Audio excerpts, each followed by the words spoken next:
Yo,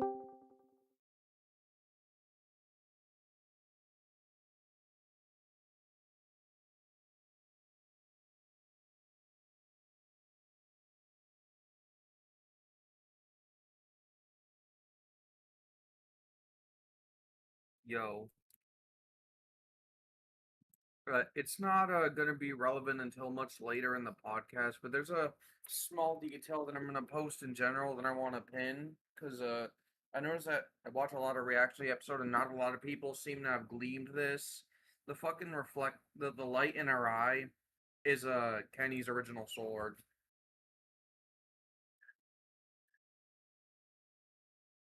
Yo, this episode, I don't think it surpassed the fire. That's my favorite episode. Well, I'm gonna quick run down top five.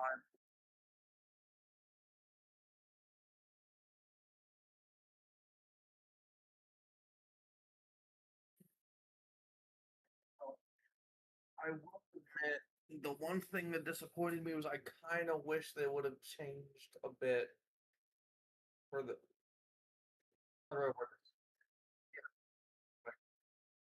I'm gonna keep it buck, even though a lot of hype shit happens in the Gerard fight. As long as the ending is not the same, like I hope the ending isn't the same.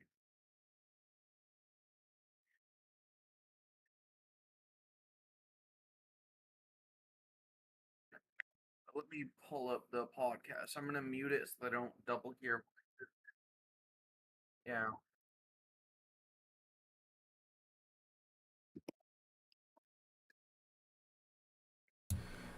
All right.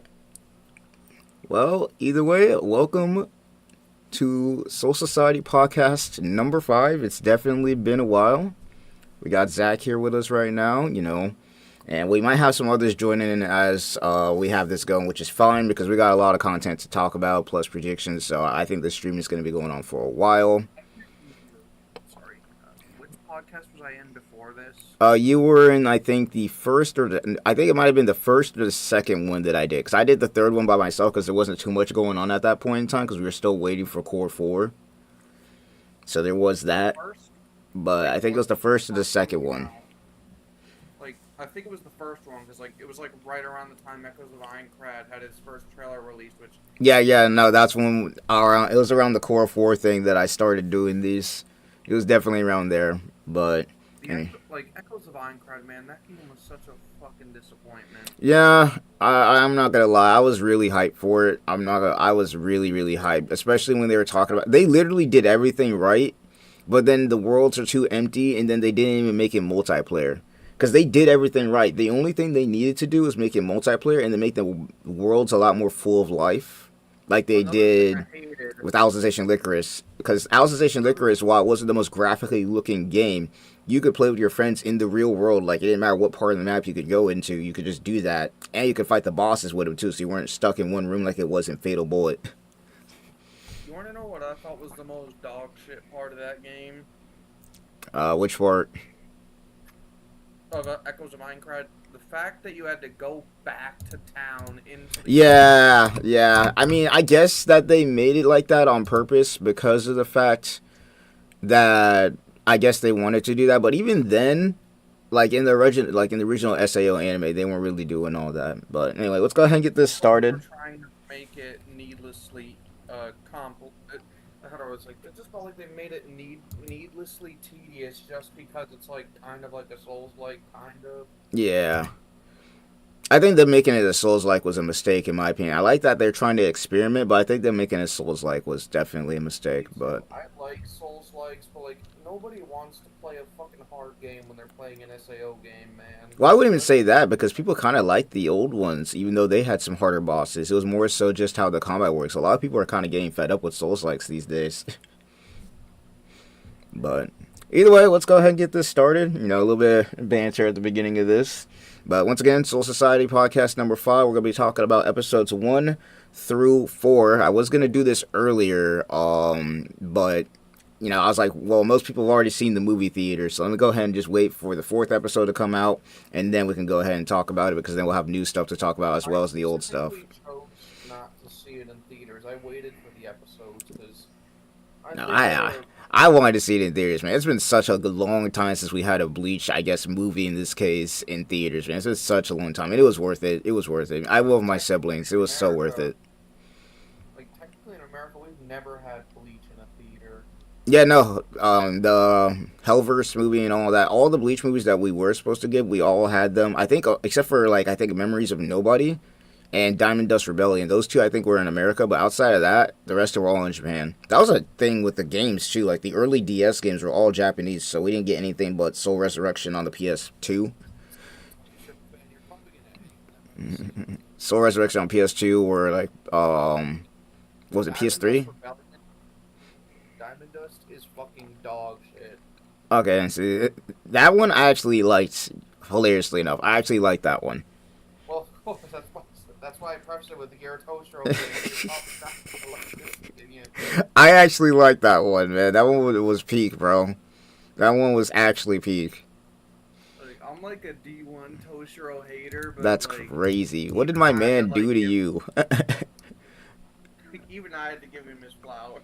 Hey, bro, nah, literally. Everybody talking nonsense, but it's like, okay, well, let's go ahead and talk about the people this man's been fighting. Okay, Aizen. Aizen again, Boss B without his Bonkai. It's like, what do you want him to do? Everybody got whooped by Aizen. Like, give my boy a break. Like, literally everybody got whooped by Aizen, so there ain't nothing we could do about that. That's the caliber of people he's getting dubs against. Yeah, but it's like, bro, I don't know. For whatever reason, the matchups that he be getting are just weird. I'm not gonna lie to you. The matchups he just be getting are weird, bro. They be throwing dumb stuff at him. Against Hollybell, the matchup was in his favor, and like his ultimate move, he was like, "Oh." Okay, he won that fight. Wonder Why's had a saver there. He won that fight. That fight was that's a W. Wonder Why's literally had to break her out of the ice. Tell me one thing: how much damage did she have when she was out of that ice? Shit, I don't know, not much. None.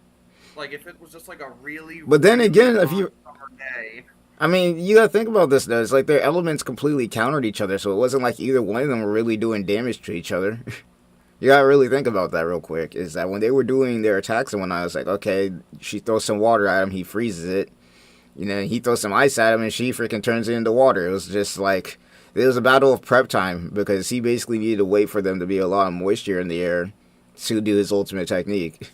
Not to mention, he also didn't want to launch it in front of everybody else. And see, that's another thing. People don't talk about this when it comes to Toshiro, but he holds back a lot. For two reasons. One, because at that point in time, he has no full control over his power. He admits that.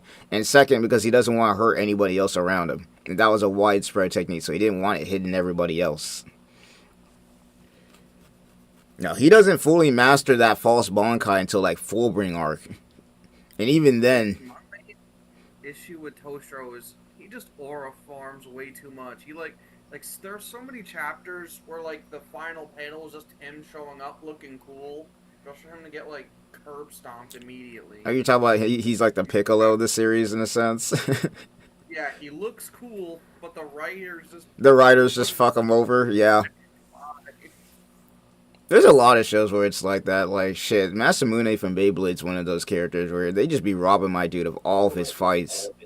I will say I probably wouldn't have as much dislike for Toshiro as I do if he wasn't like overly glazed to hell in the West. Yeah, well, it is what it is. I mean, once again, that's just the fault of the fans at that point, including myself. But he was like back. If you look at the polls back from like 2012, he was like above. He was above both Ichigo and a couple of other characters. He's like #1 back then. That's why he got his own movie. Do you know who won the first ever popularity poll in Japan? The result might surprise you. Grimjo? It was Gin. Really? Yeah, it was taken in like the early stages. Oh, like 2005 and whatnot? No, like early Soul Society, like in the manga. So like. Oh, so like 2003? Yeah. Yeah, I wouldn't have known about that. I didn't get into Bleach until 2005, so I was like 7 years old when I first started watching.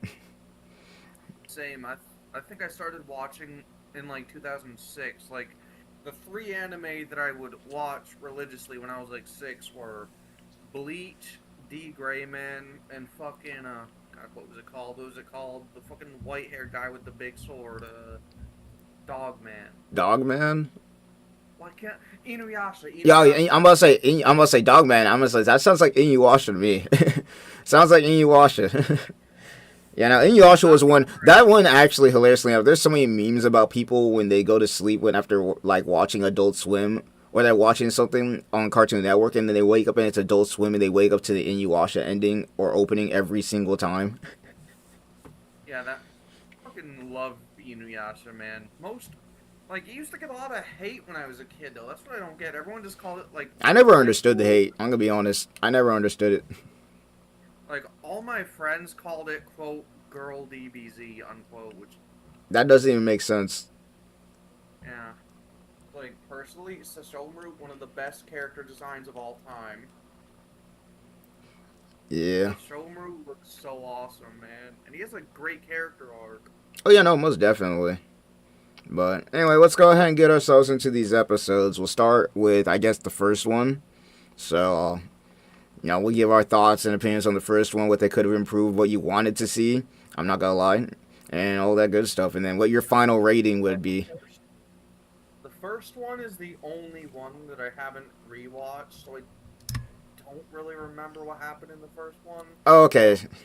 So I'll kind of give you like a brief breakdown on that one. Or was it the God of Thunder? Yeah, no, that was definitely God of Thunder. So first episode was all God of Thunder. So that was basically Yoruichi's episode where they showcased her God of Thunder transformation, which they did an amazing job of, I might add. The animators were locked in when they made that episode.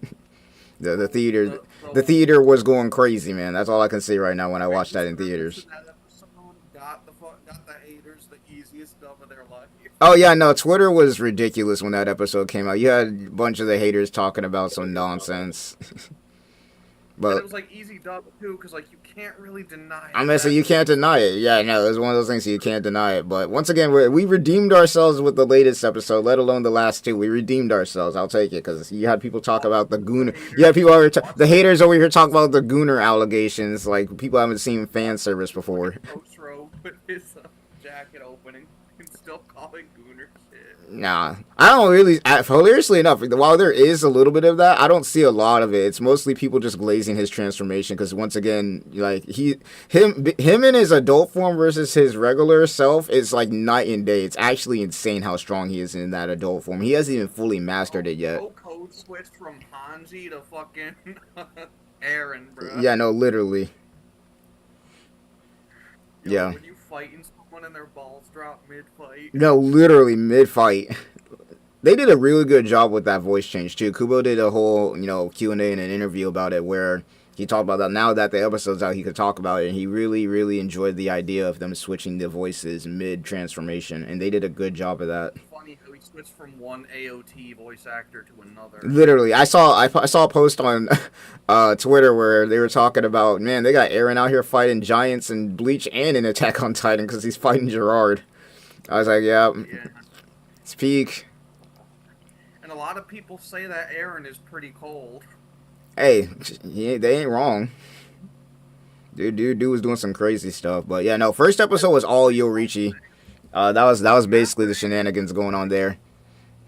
Speaking of which, can we also talk about how broken Askin is, like the death dealing? Dude, that ability is stupid. Like, one of my favorite matchups to talk about. Like you have to one-shot him or it's cooked. Yeah, his abilities are very similar to have you read Toriko? Yes, but I have a very vague memory of it. Like Coco versus Askin would be a really interesting fight. And once again, I'm vague on Coco, so you're gonna have to explain me his ability. Basically, his ability is he's a poison specialist, but his ultimate poison called Virus, it rapidly adapts to antibodies within the target's body, and it just keeps ravaging them. Okay. Okay, so it's like the opposite of Askin's a little bit, because with Askin, he kind of just adapts to you. But his is like Yeah. it's just like a virus. Yeah, I know. The death dealing's so dumb though because you literally whatever your ability is, you have to one shot him because if you don't, he adapts to your spiritual pressure like entirely. And even then, it's still not enough when you change the thing all the way because he just go all into his roasting dig and then just say screw it. And you know what's crazy? I think it's wild how there are people that consider Kubo and saying that a Gein's Bankai would kill Askin. Okay, People are okay. saying that. So I'm not gonna lie, I kind of agree with that, but he has to one shot him. Like he has to just Yeah, go. like Like the only way that saying that. works is if Gin doesn't mess around because I'm pretty sure Askin hasn't seen what Gin's actual Bankai could do because he wasn't really, he was lying about it the whole time. So he probably knows that it's like really long Yeah, and that it could retract really fast. But that's all he knows. He doesn't know about the fact that it can leave a chip right inside of it and then blow you up. So that's definitely a thing that could be interesting. That could work. But I agree with the fact that that ability could definitely one shot. But he has to immediately go into it. That's the thing. He has to immediately just hit him with it, whatever he got, like chip him with it wherever he can, and then just go in. Because if he doesn't do that and he plays around with him, then unfortunately, then it's going to be the same thing because he'll just adapt to his spiritual pressure, and then it'll be GG's from there. And unfortunately, Gin doesn't really have a way around that. In fact, technically, and here's if we're being also honest, another. Kisuke was literally the perfect opponent for Askin because if anybody else tried fighting him, then it would have been cooked.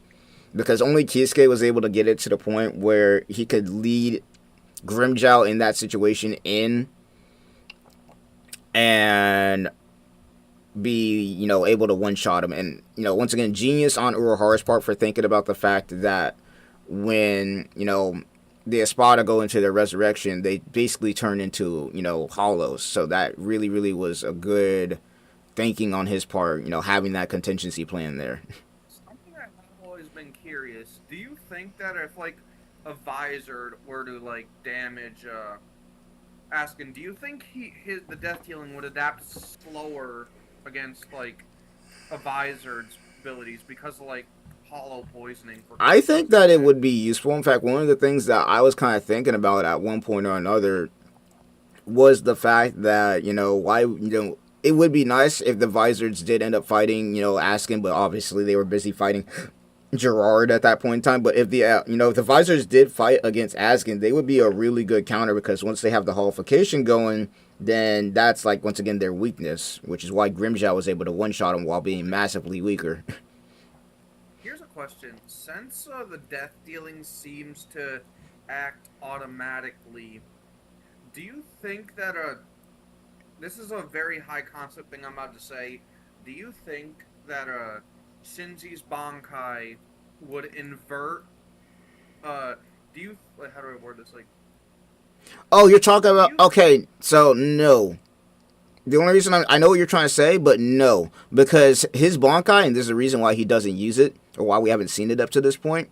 It's because his Bankai only works in a setting where there's multiple opponents. If there's only one opponent, it will do nothing. His whole entire thing with his Bankai is he wants to make it to where there's a bunch of opponents around him to have that work. That's why when he's yeah, fighting to kill Aizen, either when he's fighting Aizen, he doesn't use it. He only uses his Shikai. In fact, his Shikai is better for one on one. Actually, way better.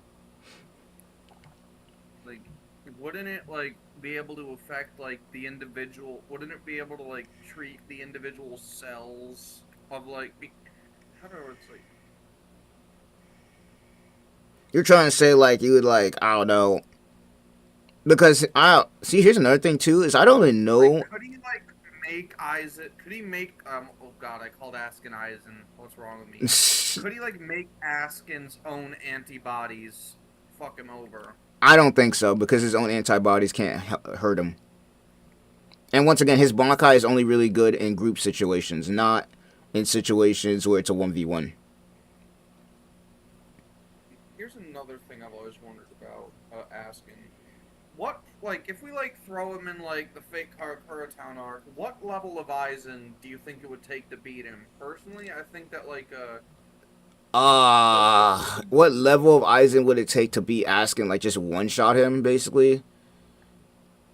Honestly, I'm not gonna lie, but I think Butterfly Aizen would be enough. I'm gonna be real with you because he could just hit him with the Kuro Hitsugi and that'll be done deal. True. Also, do you think that the Hogyoku would force a change in Aizen's Reiatsu to overwrite uh, Askin's immunity that can Yes, develop? and even then, it'd be a battle of adaptability. But I think once again, Aizen easily takes that. That's not even a competition. Like Hado 90 just one Yeah, shots him. like But the argument could be made that fucking base Aizen in terms of just stats is oh better yeah, no, you could than say that too. The only reason I'm saying not monster Aizen, but butterfly Aizen is because that'd be the form of Aizen where his Kuro Hitsugi would do the most. Like it would just one shot him.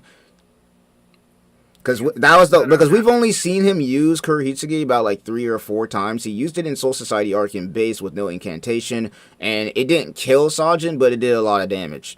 Then we see him use it again in Fake Car Kuratown Arc against Ichigo in Butterfly form, and then we see how much damage that shit does. And even though obviously it's Ichigo he's fighting against, it still did a lot of damage. Like to any other normal opponent that's not Dangai Ichigo, that still would have probably killed anybody at that point in time. And then 1,000-year Blood War, that's just overkill. Is Askin survive? Like, is he surviving a Fragger? Is he surviving who? Fragger. That's like the shit that Aizen used to burn the fuck out of Ichigo's arm. Oh, that? Oh man. I would say no because it's Dangai and it only left a scratch on his arm, but at the same time it's Askin, and he's not exactly the most durable person. Like another thing that I feel that a lot of people seem to misconstrue is I feel a lot of people overrate how strong Dangai is. Like true Shikai Ichigo is literally at the level of Dangai. Yeah, well, no, that's the reason. Like, I'm not gonna say that Dangai is like weak by any means, because at that point in time he was easily at least the strongest character in the verse outside of like obviously Squad Zero, the Soul King, and whatnot that we knew of at that point in time. Because obviously we didn't know about Squad Zero yet, unless you were like in the future or whatever. But the only thing we knew about Squad Zero was that it existed and it was above the Gote. Yeah, that's the only thing we knew. Also, what is up, Scorpion? What is up? What is up? What is up? Welcome in. Welcome in. We're just talking about, some theories with Askin and whatnot recently. But, no, it's just one of those things. Like, sorry, go ahead. I was just talking to chat because I'm live streaming right now, so I'm just talking to chat. But, yeah, no. For anybody who's, just joining, once again, welcome in. We're talking about the first, 4 episodes of 1,000-Year Blood War right now, so we're kind of just going over some theories, some stuff we're talking about. First of all, we're talking about episode number 1 right now from the 4th core. I just thought of another character from a different series that has a somewhat similar deal to Askin. Not as potent as Askin, but like a somewhat similar, like gatekeeper kind of ability. Right. Are you familiar with Fate? Yes, I am familiar with it, but depending on what character you're talking about, I may or may not remember what that ability does, because it's been a while since I've watched Fate. Who's? Berserker, Heracles. Oh, I remember that. Yep, Hercules. Yep. Yeah, no, I remember that. That definitely makes sense. You need to, he doesn't have immunities, but, you need to kill him with 9 different methods. Yeah, you gotta do, 9 different methods in order to take him out. Shit luck that he fought Gilgamesh. Yeah, it's Gilgamesh. What are you gonna do? Askin be goofing around, but he's powerful. That's honestly the most dangerous thing about him, is the fact that he goofs around a lot. He's, really goofy, but he's strong as hell, dude. Of all the Stern Ritter, I put him up in, at least the top 3. Because there's no... Gerard and freaking Lily Barrow... Gerard and Lily Barrow are ridiculous, dude. One of my favorite Bleach YouTubers, Clyde, he has a take that I vehemently disagree with. He puts Askin above Lily. No. Lily. No. I can see why he's doing that, because obviously Lily Barrow would have to one-shot Askin, but what's Askin gonna do about, Lily Barrow's holy form? think Askin is weaker than Pernita? Askin is weaker than Pernita. No, I think Askin's actually stronger than Pernita because Pernita no, Pernita actually no. Actually, no, I think Pernita's stronger because I'm thinking about it. And the way that Pernita operates with the nerves and whatnot, he could just one-shot Askin. He could just one-shot him. Yeah, and also, fucking ability matchup man himself fought him. Yeah, no, literally, it took freaking Mayuri to take him out, so that makes sense. And even then, Mayuri would not have been able to win without Nemu. Yeah, true. It didn't eat Nemu's brain. Yeah, no, if Nemu wasn't there, he wouldn't have won that fight. It took both of them to take him out. Another thing that, like, what's really fucking impressive about Askin is there's a legitimate debate between him and, like how do I just... He's just a normal Quincy. He doesn't have no, like, right arm of the Soul King, fucking... Oh, yeah, no, he doesn't have any of that. He doesn't have any of that bullshit that makes the other three special. He's still in that class. Here, do you... Like, we know that there were candidates to be brought up with the main three. We only know Askin as one of them. Who do you think the others were? The others? Oh, man, I would say that at that point in time, the others that I could probably think of that would have probably been brought up there if they didn't bring up Askin would maybe be Bambietta if she wasn't a zombie or she didn't get cooked.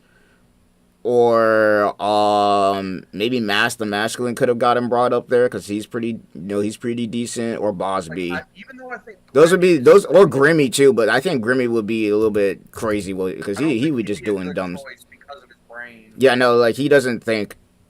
And that's more of a fault of the Quincy than it is of anybody else because of the fact that they locked him up, so he doesn't have any fighting experience. In fact, it just so happened that his first fight ever in who knows how long just so happened to be Kenpachi, which... If Asnot had survived longer, do you think he would have been a candidate? No, I don't think he would have been strong enough for that. Askin's fear ability it's decent, don't get me wrong. It's nothing weak sauce by any means, but it can definitely be beaten out. Asnot has my personal favorite bull standing. Yeah, I think my personal favorite Volstrandig would probably have to be either Bambietta's because I like how her Reishi bombs operate. I like that. And then it's either her or it's probably gonna be shit. I think Jugram's balance also could be one. That's another one. Seen his Volstrandig though. Yeah, we haven't seen his Volstrandig, but I like his ability. If we're talking about Volstrandig designs, though, it's between if we're talking about just designs, it's between probably Bambietta and Askin. You want to know what's crazy, though? The anime fights are currently up to the point where Hashwolf was already dead in the manga. Oh, yeah, no, we're way past that point at this point. Like, in the manga, where they first start their fight, and then it's off screen in the manga, we're way past that point right now. Which is, like, crazy to think about, because technically Askin and Uryu's fight is still ongoing. Revived for the third time. Hashwolf was already fucking dead. Yeah, no. We're getting around that point where in the manga, Gerard would normally be cooked, and then they'd be going back and forth with the antithesis and the balance. But the post-credit scene with Ichigo doing the Grand Reisero, like, that is the furthest we've been in the series, and it's, I believe, chapter 676. Yes. Yeah, I think that's 676 is what we're at right now, where you hit him with the Grand Reisero. Which for anybody wondering who's in chat watching this back, so we are currently with episode 4. We have, like, in the manga, at least 3 more panels to adapt. So, I'm assuming that after episode 6, everything we get after that is probably going to be a lot of anime original content. Because right now we're kind of still going by the manga a little bit with some added stuff. But I think after episode 5 and 6 of Core 4, I think that's where we're going to start getting some new stuff. You think we'll actually get to see Aizen and Kira fucking deal with, what's-his-face? They might. We might get some of that. I mean, they're adding a lot of stuff right now. Like in the last episode that they did with, the owl form of Lille when I was reading weekly. I was like, I think I was like, did did that form was that revealed in late in 2015 or 2016? I know the series ended in August. 20. I'm thinking about the chapters right now, and that might have gotten revealed in The arc 20. started around like 2012. I think that might have been. I think Thousand Year Blower with that. I think Lily Barrow's transformation might have been revealed around 2015.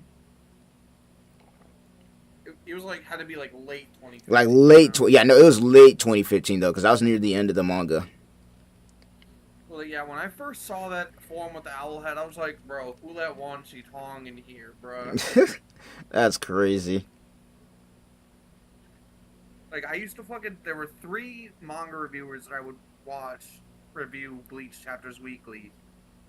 Tekking, King of Lightning, and the Elite Ace. Mm, Shout out to you in chat if you recognize any of those names, certified legends. yeah. No, the ones I would be watching around that time period would definitely be Mr. Tomo, Clyde, and I think Seth the Programmer also did some videos on Bleach around that time. He started doing Bleach videos, like Seth started doing them mainly after Bleach ended. I'm talking Yeah. about like weekly manga Oh, if you're reviews. talking Like about I the think that weekly manga reviews, yeah, okay, yeah, no, yeah. No, he wasn't doing it around that time. like I think that Tekking is like the goat of Bleach manga reviews. I Like know the he makes actual some good goat. content. He makes some really good content. Yeah, and his One Piece content now, he's like one of the best One Piece creators. Like I consider him up there with like Ohara Mm. as one of the best. One of these days, I'll probably get back into One Piece. I don't know. It's just one of those things that I stopped around I Marineford when I love was One reading it. Piece, but I also hate One I Piece. stopped around Marineford when, after, like, Ace died and whatnot. That's where I stopped at, which was basically at the Whoa, end of the war. spoilers! If anybody yells about spoilers at this point, I'm like, yeah, just argue with a wall. It's Like, been you'd 20 be years. surprised. Back when I was in fucking high school, like, some dumbass got upset about me for spoiling how Romeo and Juliet ended when we were forced to, like, do the play. I was like, how the fuck have you not heard how this I'm fucking about to say, story yeah, no, ends? that book is so old that everybody's heard of that story before. It's like it's one of those things where a lot of people talk about spoilers with Thousand Year Blood War and whatnot. I'm just like, bro, at this point, they've spoiled the shit out of this anime so much that it doesn't even matter. Like we got Thousand Year Blood War and Jump Force, we got it in all these anime debates. We got it in freaking Bleach Brave Souls. That spoiled it first. There's a lot. Well, it didn't spoil it first because the manga came first, obviously. But it's like, it's one of those things. There was actually a conversation about this because you had, of course, the haters over here talk about how Horn of Salvation didn't break the internet, which anybody with a brain would have known that it wasn't going to break the internet because, for something to break the internet, it's got to be completely brand new. And as we all know, Horn of Salvation has been spoiled to hell and back through, so much stuff that there's just no way. There's Yeah, literally just no way.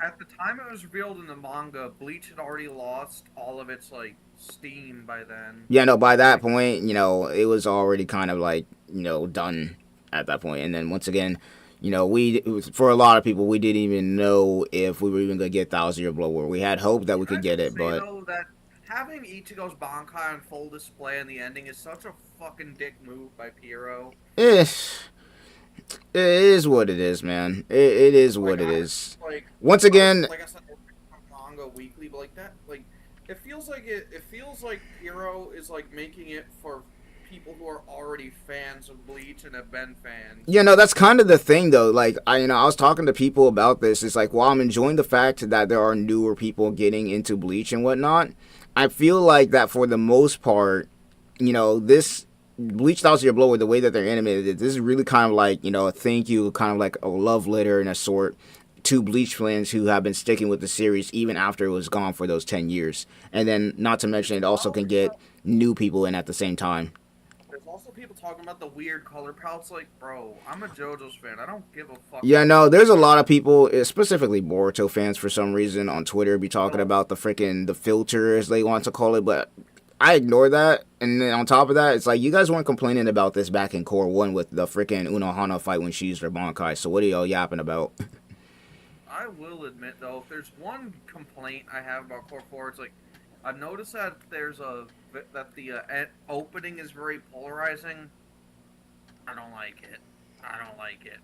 I like the opening as far as the animation. The song is decent, but I feel like they should have used a different The person for the song, song. like, I think the song is decent, but they could have used something better. I think this is one of the first ones where that ending song is actually better than the opening. it's like a good song, but like it's not a Bleach song. Yeah, no, it's not like it's not when you think of Bleach. I don't think that when you hear that, it's like you think of Bleach. That's what I was thinking Like too. it feels more like a Chainsaw Man Yeah, it's like opening. Chainsaw Man opening or something like that. Askin's one of the strongest Quincy's of all time. He definitely is. I'd argue to say that he's the top five. Like I think in terms of just Quincy that doesn't have like some random extra shit like Yuha, fucking Like whatever the I fuck think his name top is. five Quincy's, and I might be wrong on this, but let's see, top five Quincy's. If you want to count Yuha in this, would be Yuha himself, obviously, Ryu, Jugrum, Gerard, and then Like you could switch Lily Bar or Askin depending on how you think that would go. top five Quincy's that aren't directly tied to the Soul King. Oh, top five that aren't connected to the Soul King. Okay, well in that case, Jugrum, Well, Askin. No, Jugrum's not connected to the Soul King at all. he's connected He, to he, Yuha he though. he's connected to Yuha, but I mean, Yuha technically wasn't the Soul King at that time. Yuha was Soul King's just son. Yuha at that time. He's the Soul King's son. I guess if you want to count him that, but are we really counting? I mean, he recruited everybody, so do we really want to count the fact that he recruited everybody as the fact that he's No, I involved with mean the Soul like King? uh Jugrim and is literally like directly like or it's like connected to Yuha. It's like when one sleeps, I the mean, other yeah, wakes up. I guess you could do that. Well, then if it ain't Jugrum, then shit, top five without any crazy abilities would probably end up being Askin. He's number one, obviously. Then you could throw in, oh lord, shit, Askin, maybe, see, Askin, Bambietta, Master Masculine, In my Asnot, opinion, uh, and shoot, like maybe Candace, maybe, or Robert. Oh no, no, what am you're I talking about? forgetting Jugrum. I keep a forgetting Grimmy. My bad. I'm stupid. No, screw that. No. you're So if we're forgetting talking another. special abilities, no, it's if we're talking just if they're just talking about the character, or are we talking about like would they win in a fight? Because if we're talking about if they win in a fight, then it would probably be Askin, then maybe Grimmy, Bambietta, Master Masculine, and then Asnot. But if we're talking about just their But you're forgetting abilities, then it about would be Roy. Askin. It'd be Grimmy, Askin, Bambietta, Asnot, and then Master Masculine. What about Roy? Lord and Royd. I mean, those could be pretty powerful abilities, but I mean, we saw what happened with Kenpachi. He just literally got stronger than himself, which isn't. No, I mean like the brother that actually matters, not the trash one. I mean, both of them do the same thing. It's just that one copies the person, the other one copies the powers. Yeah, but you got to think about it like this. And even then, like Roy the one that we is saw that strong. was with who was pretending to be Yuha, he only got like what 70% of his power, so he's gonna be weaker than you anyway. He's just gonna have the same abilities as you. Yeah, but like base stats and all, he like even with 70%, the 30% that he had left was like in strong was like maybe Bro, I'm just stupid. no, no, no, it wasn't strong, dude. When Yama fought against him and he was acting as a clone for Yuha, he was getting dog walked. There was nothing he could do. That fight So was a to be one-sided fair, slaughter. And the crazy thing is, Yama could have ended that fight at any time. He just wanted to flex on him though because he was pissed that Yuha killed Sasakibe. He fell for the like if rage he bait because was he didn't have to to be waste fair, all four of his forms to fight Yuha like that. He could have just killed him like outright. if he wasn't within 30% of base Yuha's power, just his own power, 30% of Yuha, would Yamamoto not have like been like, wait, this guy's like too weak to be Yuha? No, actually, and I'm saying no because Yama wasn't thinking straight at that time. True. true. That dude was completely raged out because they invaded the first time, killed his partner with Sasuke. Then they invaded again and started blowing shit up, and he already had fallen for the rage bait. Jugrim should be in the game. I'm telling you, man. I have a Mugen on my computer where there has a bunch of Bleach characters, and I used to do a lot of Mugen battles, and they have so many characters. I'm just hoping that whatever Bleach game we get next, whether it be a fighting game or whatever, as far as console games go, that I really hope that we get a lot more characters. Did you see that they're remastering a classic PS2 like GameCube Godzilla game? No, actually. They're remastering fucking Destroy All Monsters Melee. I don't even know if I played that game before. I wasn't really big on the Godzilla games when I was younger. Oh, as a kid, I was obsessed with anything Godzilla.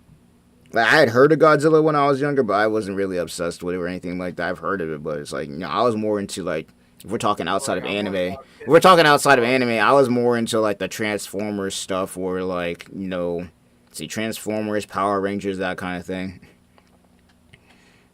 Like, I'm autistic as fuck, and, like, we all know the big three autism child obsessions, one of them being dinosaurs, and, like, Godzilla was like a dinosaur, but way cooler, so, yeah, basically. I'm fated to fall in love with Godzilla. Makes sense, but, as far as episode 44 went, or not episode 44, it'd be 40, my bad. They did a pretty good job with the Askin fight, and also with Yoruichi's transformation specifically. I liked it. But moving on, so we don't get sidetracked here. Moving on to the next one. What did we? With that fight? I mean, yeah, I understand why people think that it should have been extended, but I'm not gonna lie. What they did give us was pretty good. And once again, I think these first couple episodes are sticking mostly to the manga, which is also another reason why these episodes were probably shown in the theater the most, because people wanted to see them, be animated, versus the next couple episodes that we're going to be getting, where it's going to be, like, all new stuff that even we haven't seen. Low-key, though, I already know there's going to be motherfuckers that are trying to be like, hey, look, in the anime, they're imbalancing the world, so that's a Yuha nerve. As far as power scaling goes, I could care less at this point, because once again, with all the new stuff we're going to be getting, I mean, it's already well established that the Almighty's broken, so I could care less about that. And correct me if I'm wrong, but by this point in the manga, the true nature of the Almighty was already revealed, right? In the manga? Yes, I think? Like, no, I don't even think it was revealed yet, because it didn't show. I don't think we had the panels with Ichigo fighting him yet. Because, like, the thing is, in the manga, Ichigo had already used this Horn of Salvation in the Grant.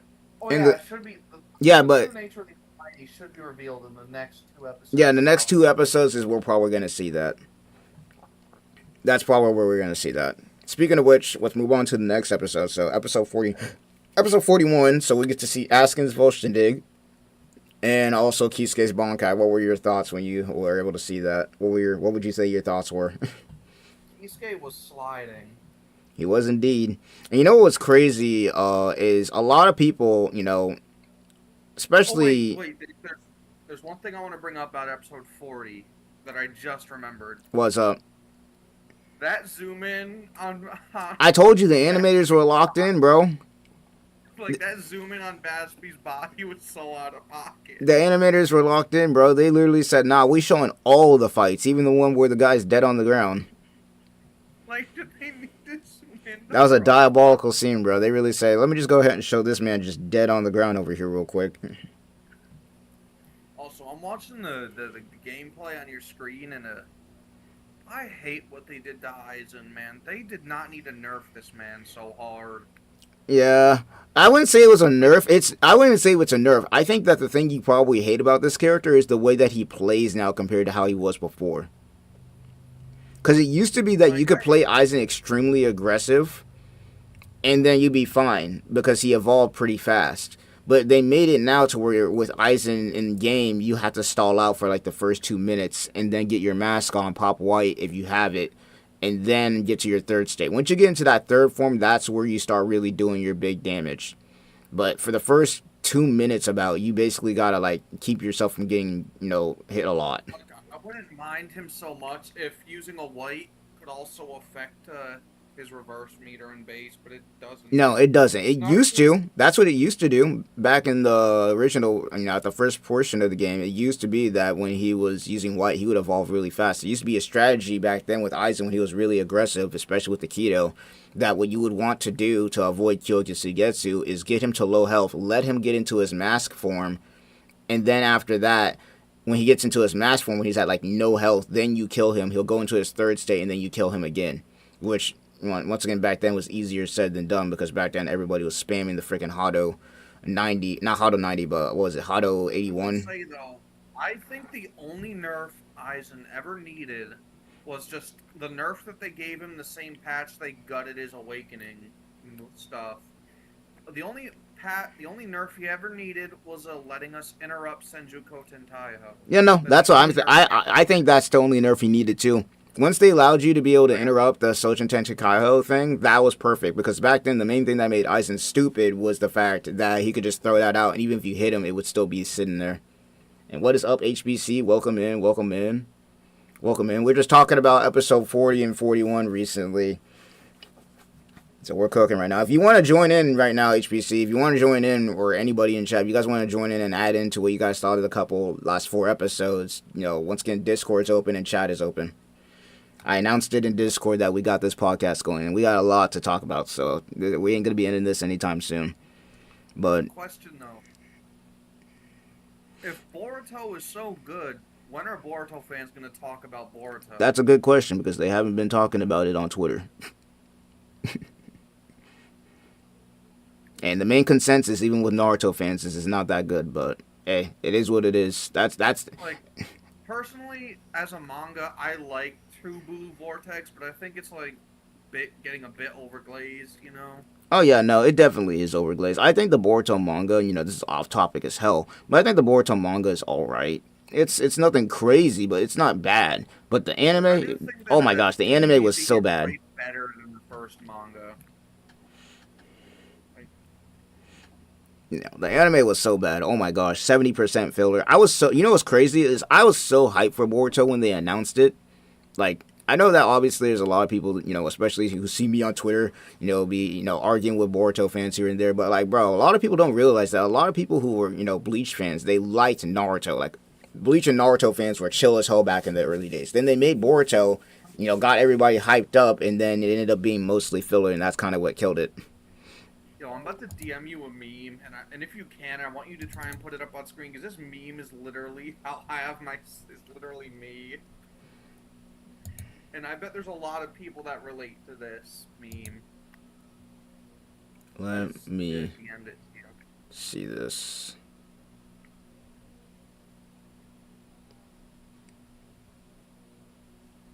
Oh yeah, no, this is definitely, this is like Twitter in a nutshell. This is Twitter in a nutshell, bro. Like, I'll fall for rage bait so much. I don't really fall for it. It's more so a thing where it's like, if I see somebody talking crazy, then I'll definitely gladly correct them. But if I could see that it's just obvious rage bait, then it's whatever. It's whatever. Like, I only respond to rage bait from people who don't have a check mark. Yeah, no, if they have a check mark, I already know that it's rage bait. If they got a check mark, you know it's rage bait.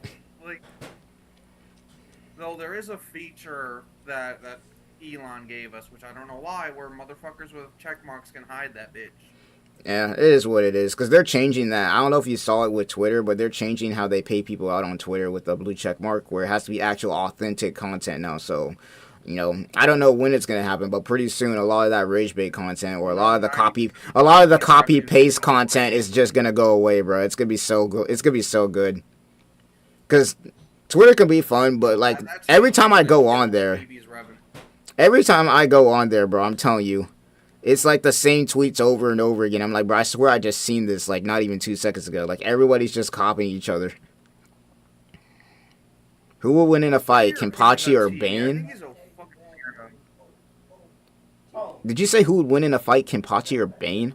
Bro, Kenpachi sweeps. What? Did you not just watch the latest episode? Kenpachi sweeps. Bane is not doing anything to Kenpachi. Oh, your mic is cutting out. Oh, my mic is cutting out? I think. Is that on me? Let me see. Let me see. Is this still cutting out? I don't think so. I think it might have been on me. Oh, okay. It might have been you. I was about to say, I'm good. I know I'm chilling. Nah, Bane versus Kenpachi, that's not even a fight. Bro, don't even entertain it, bro. It's rage bait. Don't even entertain it because there's no way. What are we talking about? Bane from Batman, bro? What are we talking about? Like, there are some comics where, like, Batman is moving in ways Batman shouldn't be moving. Bro, you want to know how the Kenpachi versus Bane fight would go? It'd be looking like that one fight in the Fullbring arc where he fought that one dude who had the control of the time shit. And he just cuts him down in like 2 seconds. That's literally how that would go. Like, Bane would start doing his monologue. Bane would start doing his monologue, and the Kenpachi would just cut him down mid-monologue and call it a day. You think the blade is your arm? Like, the dude would be mid-monologue talking nonsense, and then he would get cooked. Yo, I love the... I keep trying to talk about the newest episode, recency bias. We gotta move in order. Yeah, no, we got I'm gonna say move episode, but once again, well, episode 41. So, we got Kisuke's Bankai, Askin's Volshindig and whatnot. What would you have liked to see added, and then what did you like about the episode? I wanted to see, like, Kisuke use his ability on Askin's body directly more. Yeah, I could say the same thing. Though I was arguing with some people on Twitter, and mostly people who didn't know how the shit went. But it's one of those things that people wanted to see Urahara do all like a bunch of fancy choreography and craziness, which would have been nice to see, but it would have been pointless for him to do. That's also just not his fighting and that's style. Well, I wouldn't even say it's not his fighting style, because we do see him do some of that kind of stuff in the Soul Society arc. But you gotta think about it, Kisuke. It'd be against his character to do something like that. And that's my main argument, is they could have him do something like that because he's capable of doing so. But it's completely against his nature as somebody who thinks and is always planning stuff out for him to just be randomly engaging in some crazy choreographed fight for no reason. And then you have Askin on the other hand, who literally in the middle of that episode tells him that he hates brute force fights. And every single time, if you saw it during the episode, every single time that Kisuke tried to close in on him, then Askin would knock him away. He did not want to do a close quarters fight at all. I would like to see, even though it wouldn't have made much sense from a strategic perspective from Kisuke, I kind of wish we had just gotten to see his Shikai abilities just for one last hurrah. Yeah, though to be honest, I mean the Shikai abilities that we do know that he has the Scream Benihime, which is obviously the beam move, and then we have his shield. And I don't think either one of those two would have been useful in that scenario. I don't think either one of those two would have been useful in that scenario. Because once again, Kisuke's whole entire plan wasn't even to really just like, attack Askin randomly. He was just leading him to where he can find a place where Grimmjow could get in behind him. Here's a question though: Can Yoruichi's brother solo the Espada? Can Yoruichi's brother solo the Espada? Oh boy, Is burning face Askin crisp above the Espada level feed? I mean, we've only seen him fight once, and he did a lot of damage the first time, so I'd say yes. But at the same time, it really is the matchup dependent, because I don't know. We don't know how fast he is. Like, we know he's pretty fast because he's the Blitz, Askin, but it's one of those things that you got characters with like nukes and shit, like Ukiura and whatnot. You think Gerard can beat Don Kanonji? Yes. Nah, bro, Don Kanonji's solo. No, hell no. Don Kanonji is not winning against that shit. No, like, he's bro, like, what is Don Kanonji gonna do to the Miracle, bro? He's gonna, like, dude, it's the Miracle. It would take a miracle for Don Kanonji to actually do damage. Yo, man. Look, Don Kanonji, bro, that's that guy. Like, he was in Aizen's presence and didn't disintegrate, man. Bro, That's he was crazy. about to he was about to disintegrate. That man poked his stick at Aizen, and then that shit started disintegrating. Nah, that was all part of his plan. Bro, part of his plan, my ass. He got a couple feet closer, his ass was melted. Then you also gotta think about the fact that Aizen was messing around with them. He could have killed them at any time. He just didn't do so. Because he wanted to mess with Ichigo's head. But, like, his number one pupil is, like, top 3 in the verse. Bruh. So Bruh. I can't break. Bro, Don Kanoji's not putting in that work. I'm telling you right now. He's not doing it. The only feat that Don Kanoji has that you could really say that puts him pretty strong, though, I don't know if you could count this as a feat, is like, you know the light novels where they had Asha Zero and then he hit him with like some spirit bomb thing and it did some damage or some bullshit. Yo, Don Kanonji versus Dan Hibiki, who wins? Don Kanonji, actually, hilariously enough. Because we're talking Dan Hibiki from we're talking Dan Hibiki from Street Fighter, right? Street Fighter. Yeah. But what if we let him use his comic feats where he activates the fucking Satsui no Hada? Okay, well then no, Don's winning that. Okay, shit. Then immediately trips on a backpack trying to do the Raging Demon. But he literally tripped in the middle of Raging Demon and yeah, fucked it up. Yeah, that was hilarious. But moving on to the next thing that we got going on. Well, I guess not even really the next thing, but I guess it'd be my turn to kind of explain what I want to really see more from. I don't know. I don't know if I really wanted to see more from Urahara's Bankai too much, because it's like, once again, he did what he needed to do. It did the job. You know, that was like the main thing, is it did the job that it needed to do, which was, you know, stalling Askin out long enough to be able to lead a path for Grimmjow to get in. Because once again, that was their only way at that time that I could think of actually beating Askin, was they needed a Hollow or an Arankar. Hypothetical question like that.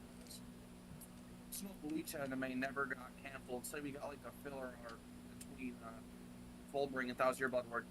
Heavily censored, do you think the Askin death would have been? Oh, it would have been censored to all hell. In fact, I'm glad that we got that hiatus a little bit, even though it sucked a little bit with the nonsense that we had to go through. But I'm glad we got that hiatus, because if we didn't get that hiatus, bro, Thousand Year Blood War would not have the quality that we get to see now.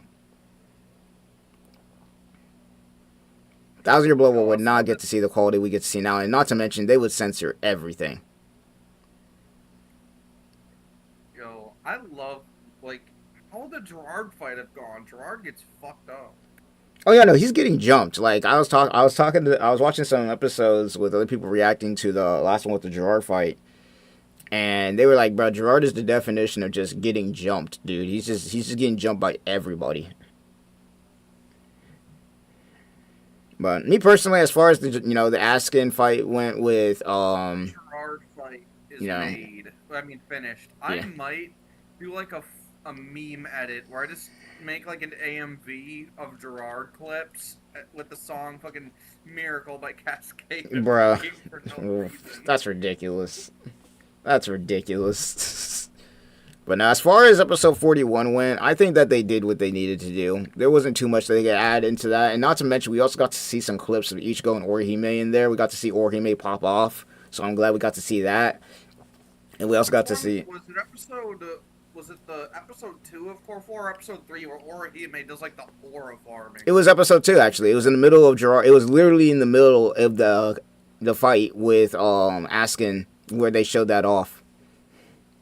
So, like, when she was standing up, like complete cinema. Saying, oh, that's just her ability rejecting it. Bro, there was so many people trying to downplay that, but I'm just standing. She's literally standing up in that man's spiritual pressure, bro. And another thing, she didn't die in that shit. They could try and downplay that if they want, but she was getting soul crushed and then got up and resisted that shit and then threw his spiritual pressure right back at him. That's aura. Like, Loki, though, she would unironically just hand-to-hand beat the brakes off of Sakura. That no, literally, there was a bunch of debates on Twitter about that, and I'm just sitting there like, bro, Sakura first of all would have died in Yuha's presence. Let's just talk about that real quick. She's not anywhere near Yuha's level. She would have died. Her healing would do was make her beating take longer. Yeah, no, she's not. And if she doesn't die by Yuha's spiritual pressure, she's going to literally just be pinned to the ground. She's not getting up. Hey, here's a question though: you think Chad could do the same thing Orihime did? Frick. I mean, I don't see Chad losing, man. You got to stick to Chad agenda. I think he'd eat it. Remy had said that line instead of Ichigo. I think I can't imagine Chad losing, bro. You gotta stick with the Chad agenda, man. Yo, like he fought the strongest opponent in Bleach, the ground. Yeah, no, literally, he keeps getting back up. He always gets back up, bro. Every single time, like no difficulty. I love Tomo's fucking April Fool's power scaling videos. Yeah. Those things are funny. He said that a Momo is the highest durability in the verse. Bro, she gotta have the highest durability. She got jumped by the whole Gote 13 and lived. Yeah. Easily the highest durability. Like, that's not even a question. She got jumped by the whole Gote 13 and survived that. That's a crazy feat. Really out of pocket. She got penetrated by the two dudes she respects most. Freaking Aizen, dude. Aizen and Toshiro. I think Aizen had something for. I think Aizen had it out for Toshiro, or he just was rage baiting. Because there's no way. The dedication this man had to be doing that. I'm about to say something crazy. If you actually look at the paneling of the scene where, in the manga specifically, when Momo wakes up and finds Aizen's body, if you look in the bedroom, on the other side of the bed that she was laying in, the covers were undone and the pillow looked moved. Aizen was clapping her cheeks, man. I could see it, but who knows? It's a mystery. They were literally in the same bed. I can see it, bro. The rage bait. I mean, you gotta think about this, bro. Aizen literally was getting all the HUDs, bro. Like, Aizen, like, if you look back at the flashback, it was Aizen that they were talking about, and then you had Shunsui and Ukitake, bro. They were just getting all the HUDs, bro. They were just risen everything. He's the evil Clark Kent. You know, literally is. Yo, can I just say that one of the dumbest things in Diamond Dust Rebellion is how, they see that, the fact that everyone immediately thought that, Toshiro defeated, in what? Oh, Shunsui? The dumbest part of, it somehow worked out, but the dumbest part of Kusaka's plan was expecting anyone to believe that Toshiro at that point was beating Shunsui. That was the dumbest part. I mean, you gotta think about it, bro. Central 46 was still stupid at that point in time, and then you had Yamamoto, which Yamamoto, you being Yamamoto, the dude was strict as hell. So you don't really see Yamamoto change his ways a little bit when it comes to stuff like that until Fullbring arc when he gives Ichigo back his powers. But before that, that dude was all rules and whatnot. He had fucking Hanataro's spiritual pressure in the sword. That man was probably 90% of Fullbring's power was probably from Hanataro, man. Nah, bro. Plus, I'm pretty sure it wasn't. It wasn't even the, what was it? I'm pretty sure it was only the captain's spiritual pressure that they put into that, and some of the captains and some of the lieutenants, not all of them. And Hanataro was specifically mentioned because Hanataro wanted to help. I did not see that. I do not remember that. I'm gonna have to look back at that episode because I do not remember that at all. Low-key though, can I just say it's fucking bullshit how fucking Isane's sister got the lieutenant spot just out of nepotism. Hanataro earned it, bro. Yeah, but he's not really a combat type though. He's just a healer most of the time. I'm glad that they're giving him more scenes and whatnot in Thousand Year Blood War, though. But Like, still, when has when has fucking Isane's sister? I can't even remember her name. Kotetsu or some shit. When has she ever fought? Other than getting her chest stomped out by fucking soy phone. I don't know. But I mean, you gotta think about it. They're filling up spots. Thousand Year Blood War, we lost. They lost a lot of people in Thousand Year Blood War. They're just filling up spots. It's just one of those things. Like the Gote 13, at least as of right now, until we get more information after Thousand Year Blood War, is kind of like the powerhouses are like Shunsui, Byakuya, Kenpachi, and Toshiro. Those are like the powerhouses right there. If Shinsui had died against Lille, who do you think would have been like the next head captain? Byakuya. Out of everyone It's there, Byakuya. the That most literally Byakuya. it's Byakuya. That's the only thing that makes sense because Toshiro's still inexperienced to be captain. It would be Byakuya. Not to mention Byakuya is a part of the royal family too, so it would actually make lore sense too. So imagine if Kenny was head captain. Oh my god, no. They're not good. Kenny wouldn't even want to do it. If they told this man he had to become freaking head captain, he wouldn't even want to do it. He would tell somebody else to do it. Kenpachi just wants to fight people. He just wants smoke. He don't want to do paperwork. And let's not even get into the fact that, like, what is he going to do when he has to talk to Central 46? He doesn't like politics. Can I just say, though, the anime did a pretty big animation error in the episode where, like, the fucking visors got their showing off. They did a pretty big or I guess it's more of an art error than an animation error, but they had a pretty big error. Which one was that? Because I didn't see it.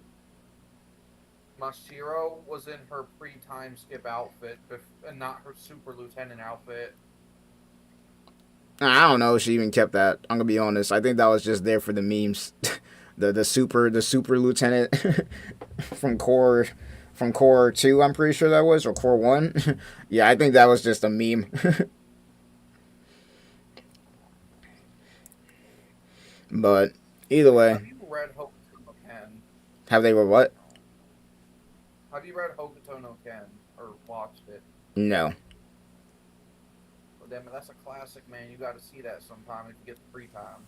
Shit, I'll probably definitely take a look at it. Though. Oh no, I could definitely see it.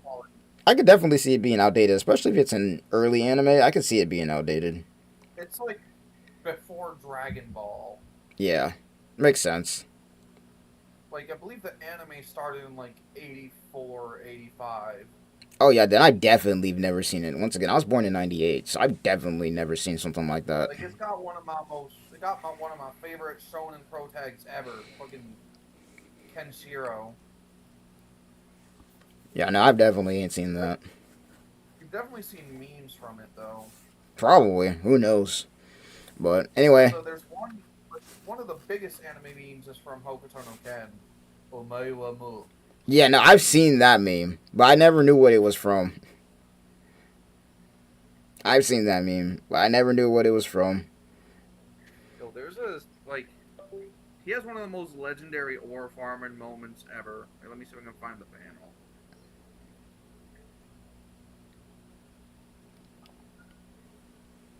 Yeah, they did a really good job with the 4 episodes that we got so far, though. I think the 4th one definitely, as far as the new stuff, though, is the best one that we've gotten so far. But the last 3, they're also really good. Like, Kenshiro aura farms on a big-ass oversized tiger. Let me see this. Like, look at that image that I sent you. I sent you one of my favorite pages from Hokuto no Ken. This man just straight scares the life out of a tiger, man. Let me see this. Oh, I've seen this panel before. I think there was a meme of this.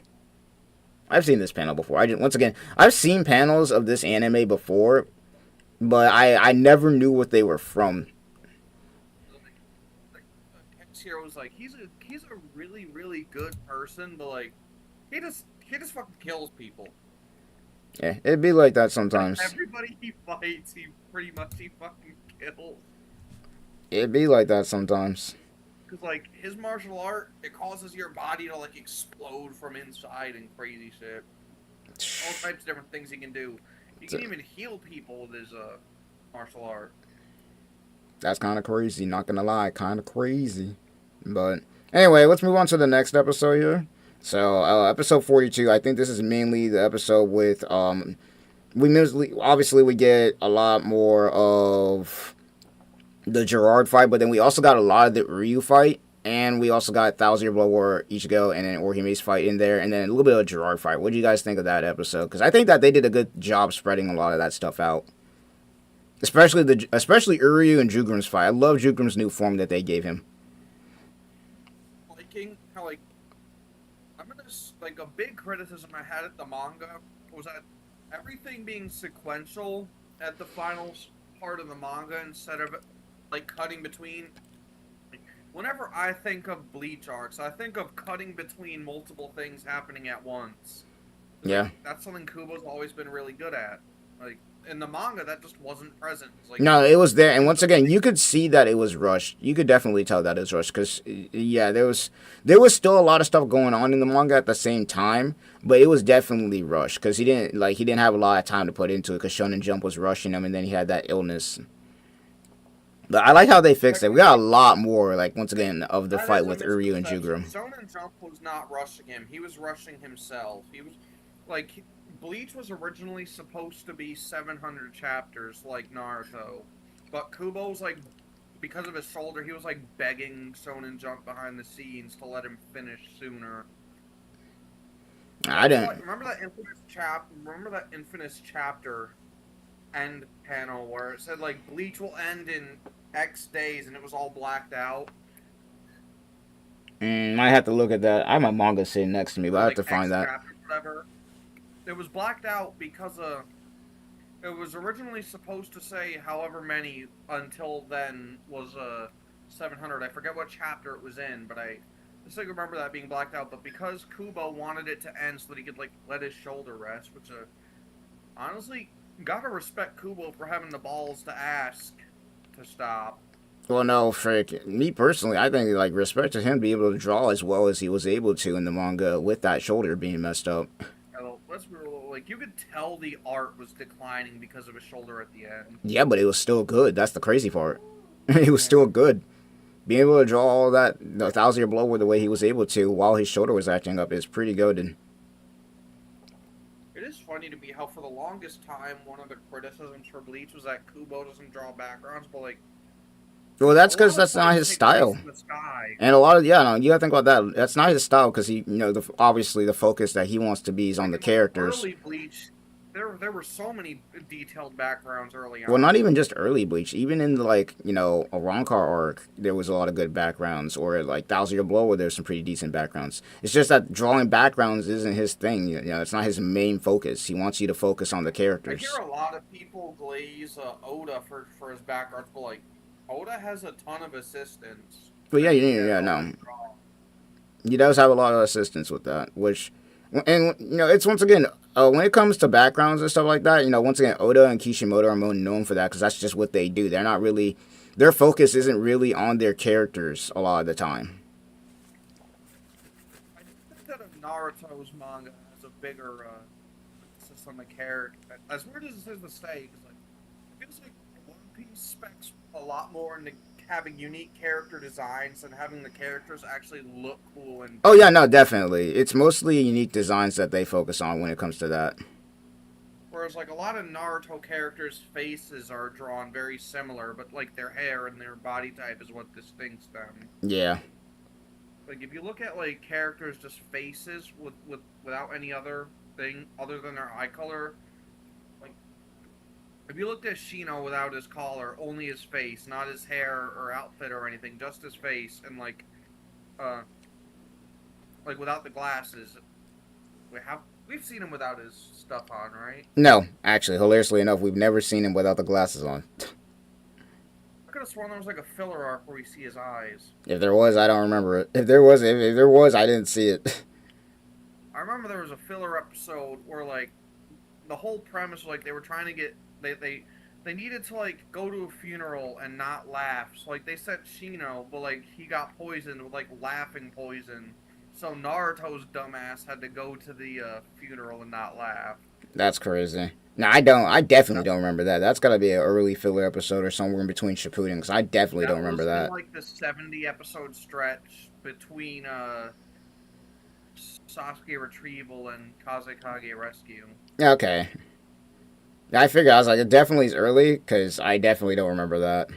You know, as a kid, I was watching them filler episodes, not even knowing they were filler. I was like, "Ooh, they're gonna find Sasuke this time. This is an actual lead. Nah, They're I gonna knew that. find him." Well, after a little bit, when I saw what I was looking at, I was like, this is definitely a filler episode, because how we in the middle of a battle 1 minute, and then they're doing something completely different the next.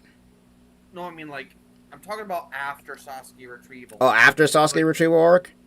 for like 80 episodes of straight filler Yeah. between Sasuke retrieval and the start of Shippuden. I mean, And my dumbass thought it that was just the still weekly. That was just how the weekly schedule went back then. Mangaka were just going week to week, going I crazy. remember a legendary AMV of a fucking Sasuke versus Naruto at the end of part 1 with like in the end playing. Oh yeah, no, that one. I think you could actually probably still find that AMV. It's like Yeah, you 13. can. It's like 16 years old or some shit right now. There's also a really, really old Bleach AMV that was massively popular that is Yeah. still available.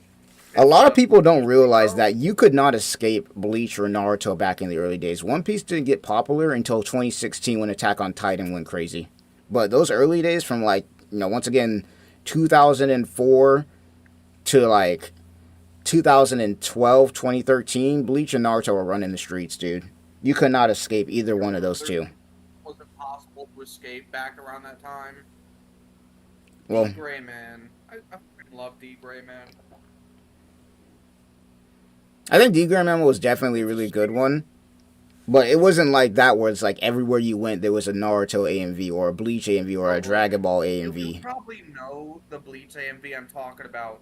Skillet Monster. Yeah, no, everybody's seen that one. It's the one with the Vasto Lord on the front of the thing. Really, really old. 55 million views last I checked. Yeah, really, really old. No. Now, a lot of the AMVs, you'll see a lot either from the filler arcs or mainly from that fight with Ukiyor or Grimmjow. And even the Aizen fight a little bit. Or Kenpachi. Those are like the main ones. Yo, Rock Lee versus Gaara AMVs were everywhere. Yeah, no, when that episode dropped back then, holy, everybody was going crazy. Shit, I was going crazy when I first saw that episode. Yo, what's crazy is motherfuckers will still somehow convince themselves that Sasuke did worse than Gaara.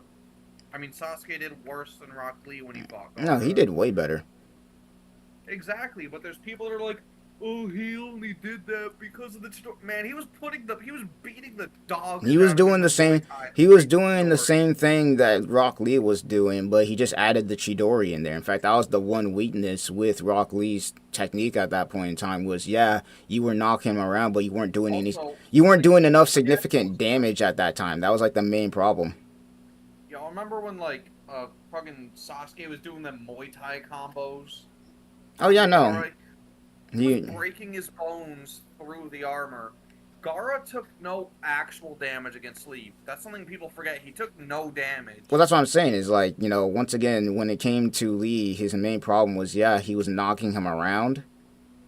But the armor was making it to where there was no damage, even with the Hidden Lotus.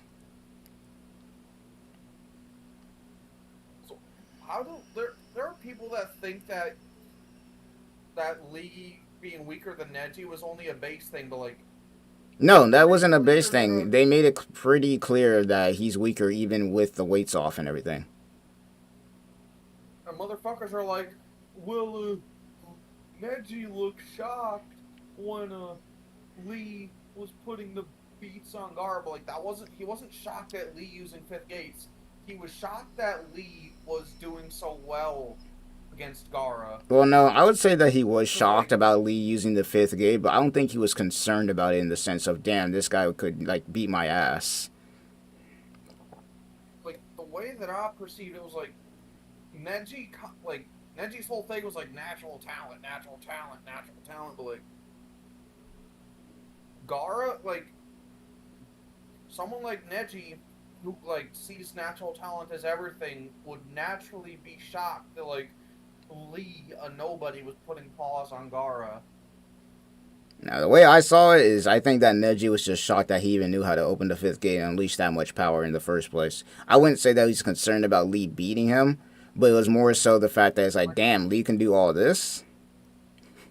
Like, let's just say that like Lee enters the fifth gate and tries to, like, if Neji. I think if Lee enters the fifth gate, then he's able to get past a lot of the stuff, but the problem is he's going to get cooked in base by the freaking Byakugan a lot of the time. Because even with weights off, they once again made it really clear that even with the weights off, consistently allows Neji to react to characters whose attacks are much faster than Neji. Well, that's what I'm saying. Is like once again, the one big problem would be the speed when it goes into fifth gate. But other than that, it's like if he activates rotation and leads in the fifth gate, all that's gonna happen is like Tenten said, all that chakra and all that power is just gonna get reflected. And we all know that when Lee's using the fifth gate, let alone the first two gates to do the primary load, that hurts his body a lot.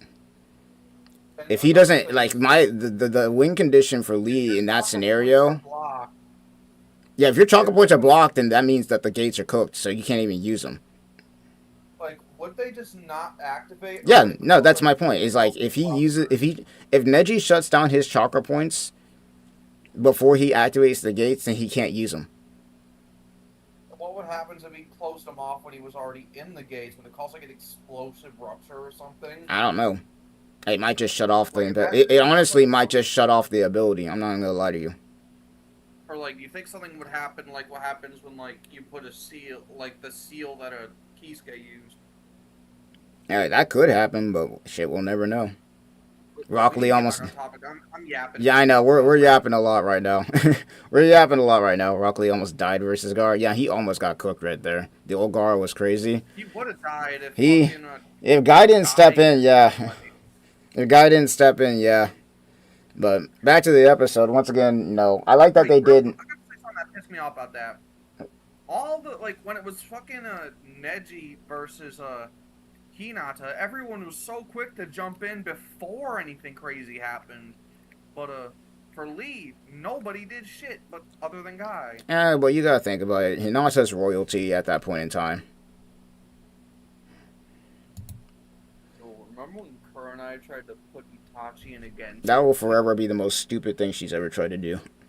Y'all talk about this Bleach already? No, we were in the middle of it, but then we got sidetracked a little bit. We were talking about Drugrim's transformation that he got recently before we started talking about Rock Lee and all that. Which, once again, they did a really good job with Drugrim and his transformation and whatnot. I really liked it. Because, once again, that's another thing they didn't get in the manga. And then, once again, Uryu and Drugrim's fight is still ongoing, so it's not even done yet. I'm curious how much the Almighty that our Drugrim can use. I wonder if he can use the manipulation part, or if he can only use the sight part. No, I think that Drugrim can only use the sight part. Like, he can see stuff coming, but he can't change the future like Yuha can. I think he can see the future, but he can't change it. I think that's the limitations of his Almighty. So he can see it, but he can't. He can see it, but he can't change anything. Also, I thought of a way that a fucking Shunsui might have been able to damage Lily in his light form. Like what? Iro Oni Gold. Iro Oni Gold? You know his ability, Iro Oni, that he used with Stark. Like, you name a color, and it does. I don't think that would have worked. I'm gonna be honest with you, because if that was gonna work, he would have done that originally. I don't think that would have worked. Plus, as we all know, just hitting him won't do anything because he's intangible. Remember, he already tried to do Iro Oni on. Actually, now that I think about it, he already tried to do Iro Oni on him, and it didn't work. No, he tried to use Zangetsu and Aikido. No, I'm talking about the one where he, goes through his shadow and hits him. He already tried that, and it just went right through his body before he transformed. I thought Kage Oni was the one where you have to be above your opponent. That's Taka Oni. Oh, I'm mixing up his child's games. That's my bad. I'm missing off You would his. get cooked if you would get cooked in a fight against him then.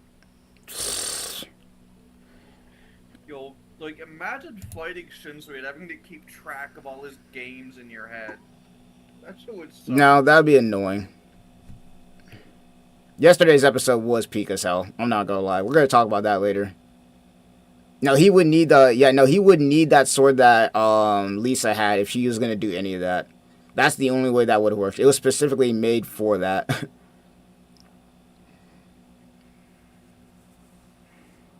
If Hashirama were to arrive in current Boruto, is he still strong enough to be relevant? No. Hell no. He get fucking cooked. No. Hell no. He would get cooked. The Otsutsuki are strong as shit. Not to mention, chakra is basically useless in that verse because obviously the freaking, karma seal bullshit just basically stops you from using chakra. No, he would get fried. He would get fried as hell. Why are people complaining? He said, "Why are people comparing Bleach characters to Invincible characters?" I don't know. I did remember seeing something like that where people were trying to debate, if Kenpachi would be able to beat Thrag or something. Yo, can I just say it's crazy how there are Boruto fans trying to look at like the scene where Orihime was like in Ichigo's bedroom and they were trying to compare it. They're still doing that. That's like they're still doing that. I saw a post like that on Twitter, literally yesterday. It's just rage bait because right now their series is irrelevant, so they're trying to rage bait. Trying to compare Orihime to Anissa from fucking Invincible. No. I am curious if they're gonna adapt issue 110 as is when the cartoon eventually gets to it. Who knows? I wouldn't be surprised if they don't, because like it's very graphic. Yeah, no, and they're gonna censor the hell out of it, but it is what it is. Sage Art's not gonna do anything. I'm letting y'all know right now. Hashirama's Sage Art is not like the Sage Art. Like, it's good. Don't get me wrong. It's definitely one thing he could do, but that's all he has. He's cooked. Zayden, we don't even need Kenpachi to look Thrag. Fucking, what's his face? Bro, the we dude, could... Ikaku is enough, bro. Ikaku is enough for Thrag. I'm not even gonna lie to you. Yo. So, the rocks that Afro dude trapped Aizen in were there for like a few seconds, so that low key might mean his fucking Afro dude Shikai might be able to seal a Viltrumite. Yeah, the Afro dude could probably get the job done. Actually, that's funny. The Afro dude could literally get the job done. Dude, he showed up in the newest episode, which was neat. Yeah, which was funny. I like that they showed him again. One of my favorite jokes is when Ichigo didn't remember his name. So yeah, he never ever remembers his name. He never remembers his name. Hisage would destroy Thrag? Nah, easily. Facts. That's not even a fight. That's not even a fight. Speaking of fights, Uryu, bro, they give him so much on his abilities. Like, he has that whole shield thing that he can do now. Yeah, bro, they got this man. They got Uryu looking crazy in Thousand Year Blower right now. Compared to his manga version, oh my lord. You know what this fight reminds me of? The Storm 2 version of a Gaara versus Deidara. Yeah, basically, it's like a way better fight. It's like, Storm 2, the Storm 2 version of Deidara versus Gaara is so cool. Like, I love how the Storm game just upgrades some fights. I'm not gonna lie, the Storm games, I'm not even gonna lie, they upgrade so many fights. Like that fight with Naruto and Sasuke on the bridge, bro, that fight destroys the manga. Yeah. That fight destroys the freaking anime in every way possible. Like, Storm 4, or was it Storm 3, where like it was Choji and his dad versus the statue. That fight went unbelievably hard in the Storm games. Yeah. For no reason. No, that's basically what Thousand Year Blower is right now with Uryu and Jugurum's fight. Like the compared to the manga, bro, it's like, oh my gosh, Uryu's got hella upgrades. Because once again, it's always been a thing. It's always been a thing that Uryu's been known to be like one of the strongest characters in the verse, but we never got to see him use his abilities because we never see the antithesis really get to use that much. But he hasn't even used the antithesis yet in the anime, and he's just cooking.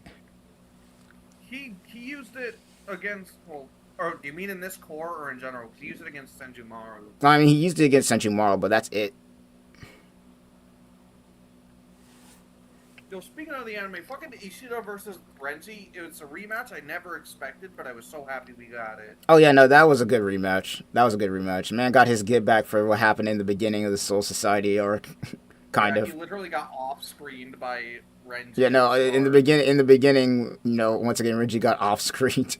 Renji off-screened Ryu, but I kind of wish we got to see that fight at the start because, like, the way that they were, like,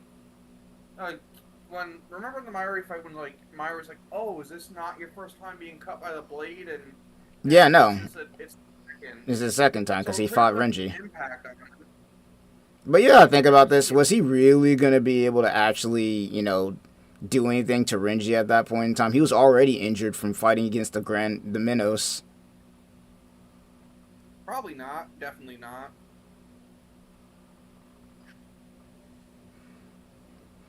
No, he was already injured from fighting the Minos, and then he had to shoot a bunch of arrows in the, you know, in the sky because you know Ichigo's spiritual pressure was out of control.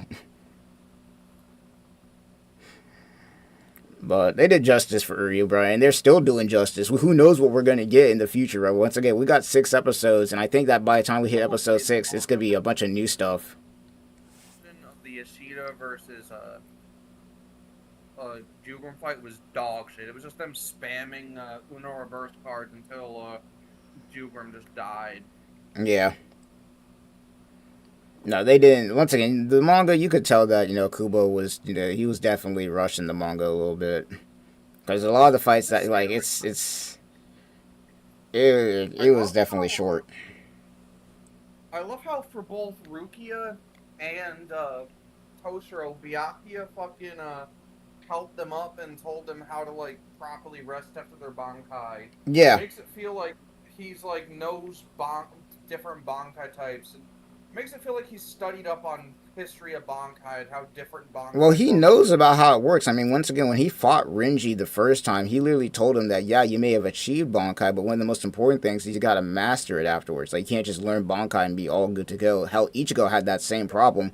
We saw that against Byakuya, too. When Ichigo was using his Bankai, he started out well, but when he got into the Senkei, then he started slowing down because he had not mastered his Bankai yet. And then White took over and literally told Ichigo that he's an idiot because he's over here getting crushed by his own spiritual pressure. Also, another thing I gotta mention, I love how his ultimate move in Senkei is literally the shit he told Ichigo he would not do against him. He said, "Dude, don't worry, Ryoka. I'm not gonna throw all my blades at you at once." Yeah, I remember that. Do you think that an Ika-Senjinka is something that he just learned? Do you think it's something he always had in his bag? No, he probably's always had that. He just didn't use it.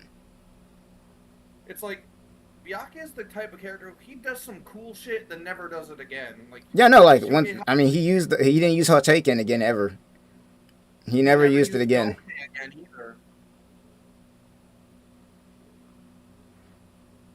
No, he used Gokei. He used Gokei again. He used it in Thousand Year Blow. He used where he used Gokei and then turned it into his ultimate move.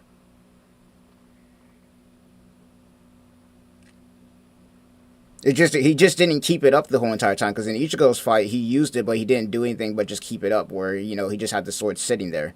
Versus when he's fighting Jiraiya where he used it and then turned it in. I'm talking about Gokei. The shit he did against Zomori where he just has them scroll up. Oh, that move. Oh yeah, no, he didn't use that. Loki, though, Gokei's his scariest attack, I'm gonna say it. It's a scary attack, but it's definitely not his most threatening. His most threatening is definitely his ultimate move. Here's the question, though. Is Ika-Senjinka stronger than Shukei Hakuteiken? Yes, that's not even debatable, yes. Like, don't they both essentially use all of Byakuya's blades at once? Yes, but, like, we just saw what it can do. His ultimate move, like, oh my lord. Like, who's surviving that? Who?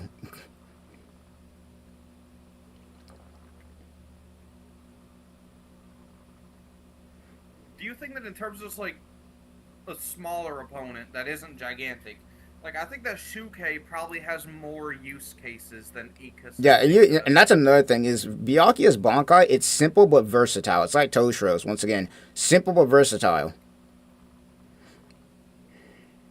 here's another question. Do you think do you think that it's similar to Toshiro? Or, like, do you think he can use like a scaled down version of like Senkei and base? He already has it. The scaled down version is his Shikai. No, I mean, like, do you think he can use like Senkei and like go No, base, no, down not in base. No.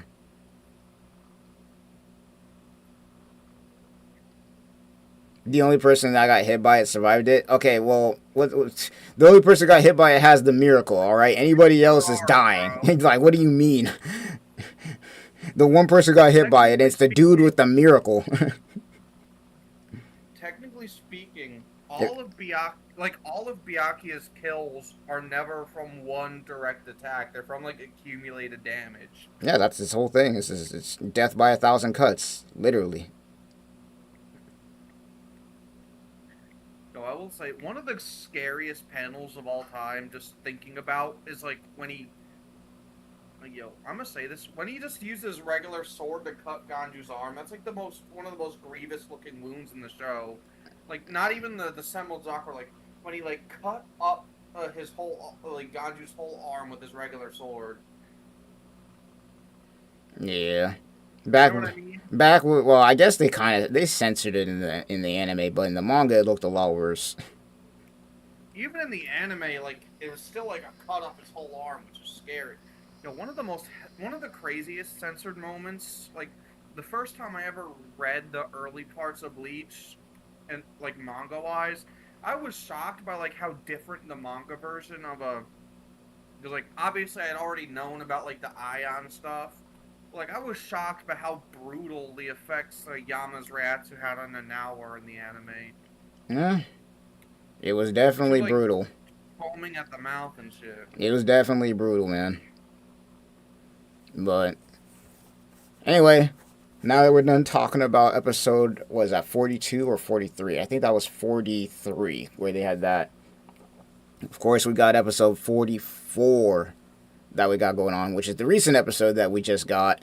And we didn't talk about episode 43 yet, because episode 43 was the episode where they mostly showed a lot of the Gerard fight. So that's when, Kenpachi showed up, Toshiro used his Bankai and showed up, the Visor showed up with the Power Ranger Zero Beam, and then we had Ichigo going to Horn of Salvation and whatnot. We got that really cool anime only scene with like Tatsuki and real quick though, I want to talk about Tatsuki. I get sidetracked so easily, damn it. But like, Tatsuki is literally Ichigo's oldest and like closest friend. That's crazy to think about, but he literally is. Basically, yeah. Oh, damn, I've talked about it before.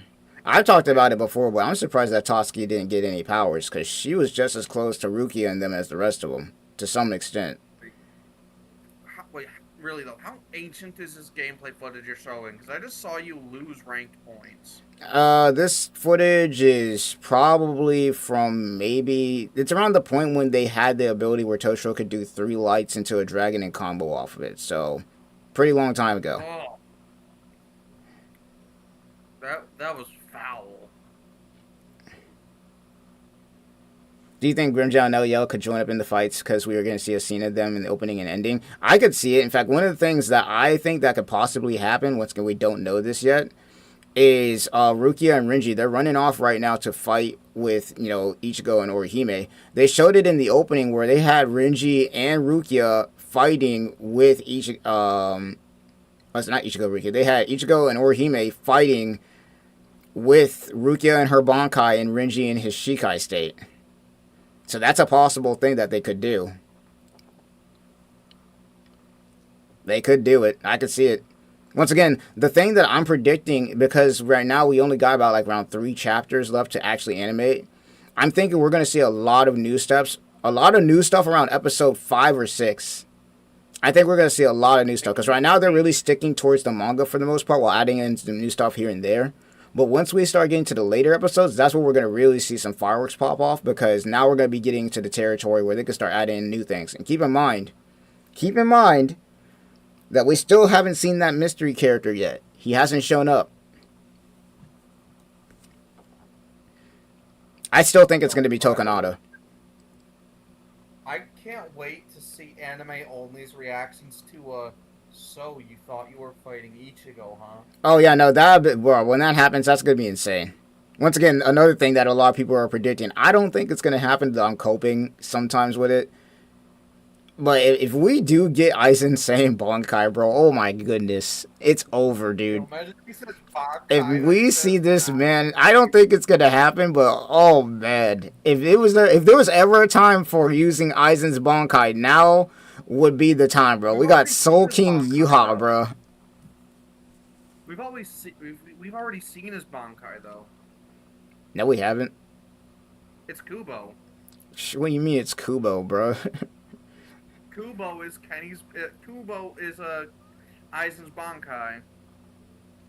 I'm not seeing the vision. Kubo's pen is Aizen's Bankai. Man, you don't get out of here with this crap, man. Nah, his Bankai's just Ichigo. It's freaking just Ichigo, bro. Yeah, Ichigo's been a stand all along.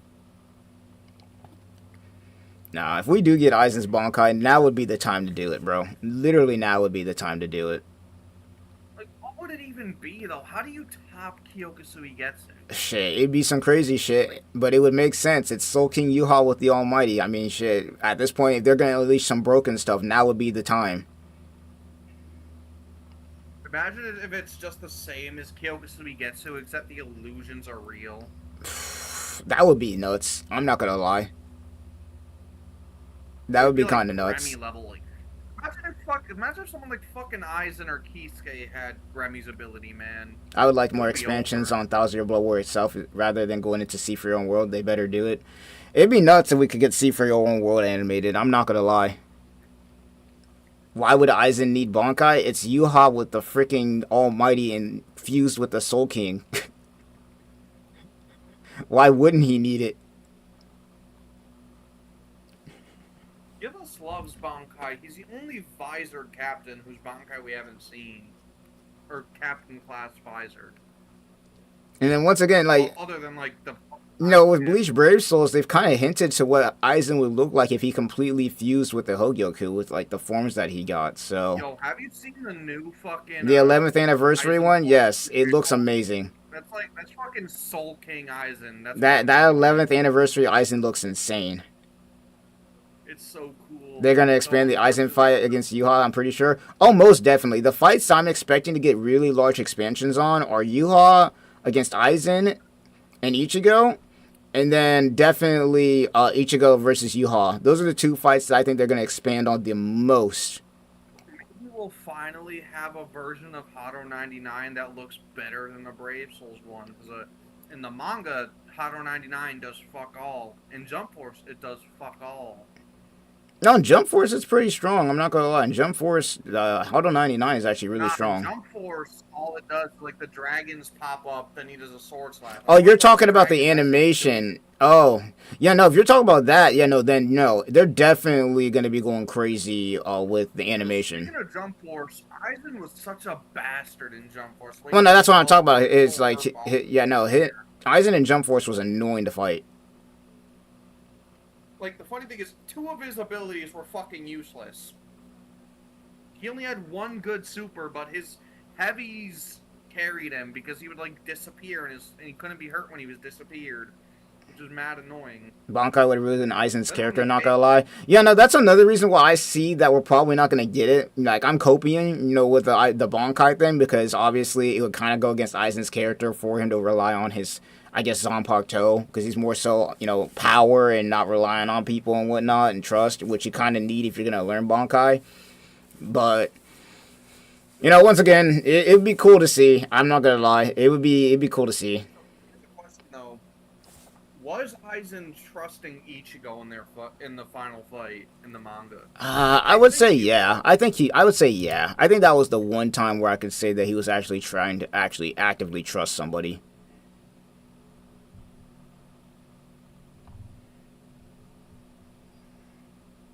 Yeah, I would like See For Your Own World, but I don't want to feed off the 1,000 Year Blood War, but be a rather separate series. I could see that. Because me personally, if we're going to get anything animated next, it's going to be the Hell Arc. We need the Hell Arc animated ASAP.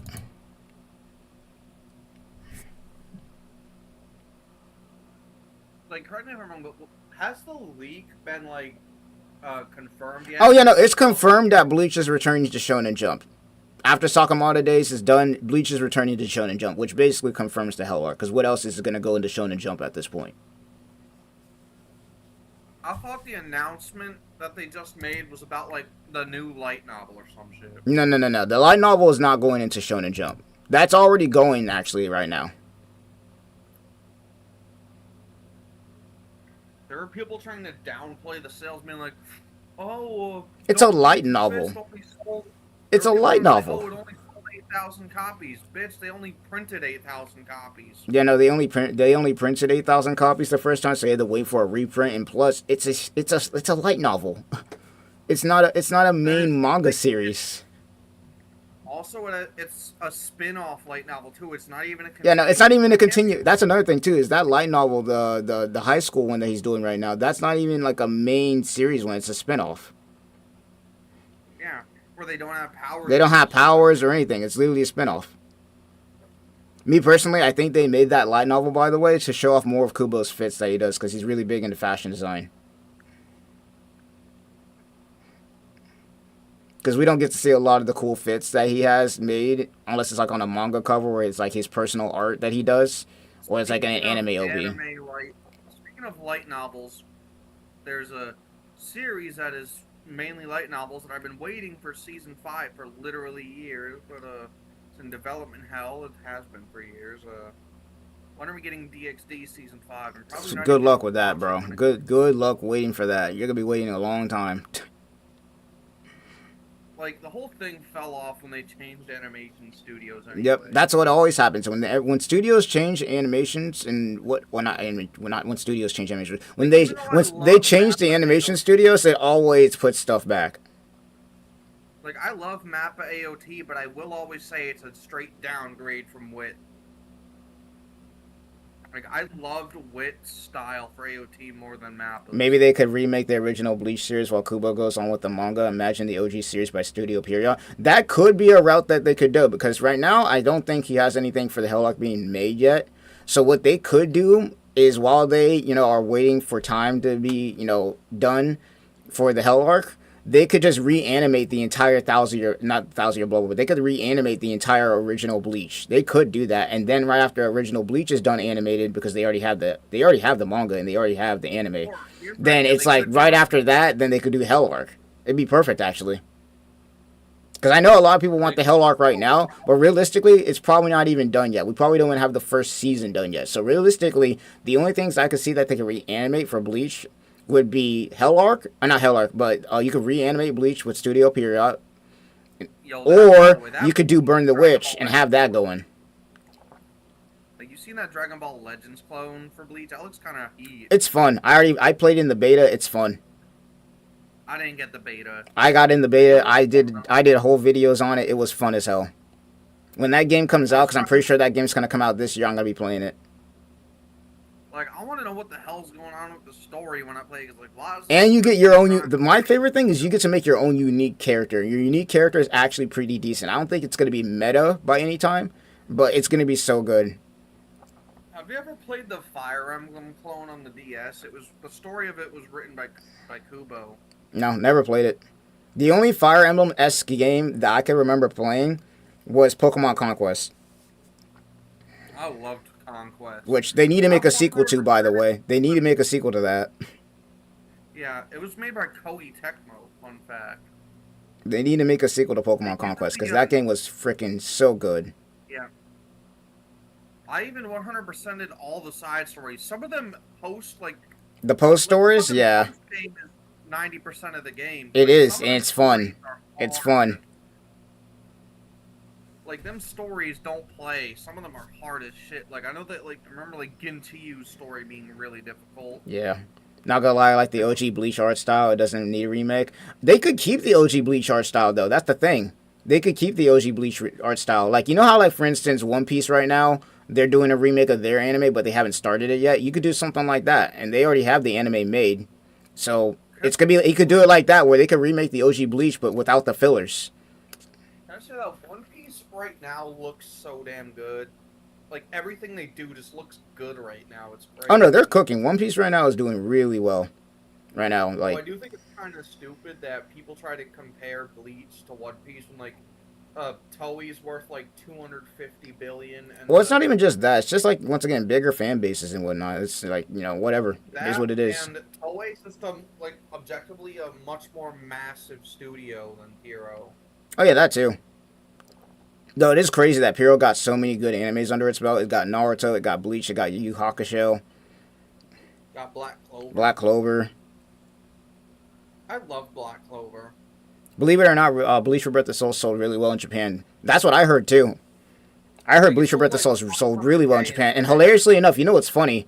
You know what's funny about Bleach Rebirth of Souls is recently I've been, whenever I do my reactions to some people's gameplay and whatnot, whenever sometimes I do that, I'll for whatever reason will be on like Japanese YouTube for whatever reason. And then I'll end up discovering new people, like VTubers sometimes, to just playing the game Yeah, there's Japanese VTubers experiencing the story of Bleach for the first time. And it's so fun to watch. Like, and like, it's a pretty good, like, it's not perfect story mode, but it's better than fucking, fucking cursed trash. Oh yeah, Curse Clash was terrible. You know, But like, when you're actually playing with a partner who actually knows what they're doing, Cursed Clash can be fun, but like, bro, Curse Clash was you just need trash, a bro. That partner game that was knows what they're terrible. doing. That game was You need terrible. to have, like, That game was the definition of a cash grab. They were over there trying to get money off of the hype from JJK at that time. like, the thing is, it's, the reason it's so clunky and slow is because it's balanced around being a 2v2, whereas if you'd like get up and move snappy, it would make 2v2 combat cancerous as hell. Yeah. But like that's the issue with it, because it's a 2v2 game. You need to have a friend that knows what they're doing to properly enjoy the game. Otherwise, they'll just get ganked. Yeah, it is what it is. It is what it is. And the fights in the story mode were mainly 1v1s, which made them feel super clunky because you were doing 1v1s in a combat system designed for 2v2s. Yeah. No, once again, when it came to that game, I think that they were just too busy trying to capitalize off of JJK's hype. The funny thing is, I had really high hopes for it because, like, Viking, the fucking My Hero games are amazing. I think the My Hero games are alright. I think they're alright. Have you completed Like, Tower resets today? I need to check that because I don't know if I completed Tower and Bleach Brave Souls. I'm assuming that's what you're talking about. Sekimon. I'm assuming you're talking about that. I haven't touched Bleach Brave Souls in like. Yeah, I got back into it recently because I had stopped playing after a couple of years. Because obviously Soul Resonance came out, so I started playing a lot of that, and then Bleach Rebirth of Souls came out, so I started playing those two games. But I got back into it recently, and I'm cooking right now. I'm not gonna lie, I'm cooking. All that grinding I did before. Like playing right now are NTE, fucking Uma Musume, and Lost Sword. Those are the only three I'm playing right now. Yeah, the only ones I'm playing right now is Soul Resonance. I'm playing Soul Resonance right now. I'm playing Bleach Brave Souls and Withering Waves. Those are the three I'm playing. Yo, you remember Bleach Mobile 3D? No, nobody played that shit. Oh, you meant Tower and Withering Waves? I think I did my Tower and Withering Waves already. I need to check, though. If I haven't, I'm probably going to end up doing it today. Because I still need to actually make videos on that. I'm pretty sure I did I think I did my left side and my right side tower. I need to complete, I think, my middle tower. I think that's what I need to do. Have you played Neverness to Everness? It is so fucking good. No, I haven't played it yet. I heard it's good, though. I haven't played it yet, though. I might do a video where I download it and I try it out for the first time and see how it feels. It's very free-to-play friendly. Like, as long as you do your dailies, you'll get enough to pull at least one of each character. Yeah, I might try it out. But Also, the character designs are just simply great. yeah. Now, NTE, I was looking at it, and the first thing I thought in my head when I first saw it is I'm thinking, oh, it's a Nata, but, like, Gacha edition. Because you know how, like, a Nata is basically supposed to be, like, anime GTA 5. The thing with NTE is that the combat is a very small part of the game. Like, how do it... you don't really spend much time doing combat. Like the city of NTE itself is like 90% of the game, which So it's more so exploration based than it is combat based, kind of. yeah, It's like well, not exploration based technically. Like you know the vibe that you get playing a Cyberpunk. oh yeah, kind of like Like that, where it's more exploring the city and whatnot. yeah, and just also a real. You know how in every fucking gotcha game there's like a base money that you always have an abundance of and never have enough to spend. Right. What if I told you that in NTE your actual like money, like in-game currency, like not like paid currency, like in-game money, like is one of the main uh progression methods, and like I you heard about progress that. Like you by progress through money when it comes to like buying cars and all that stuff. Yeah, makes sense. yeah, and even then like you're always low on the money, which is so cool. It makes you feel like you're a broke startup living in the world, which is so fun.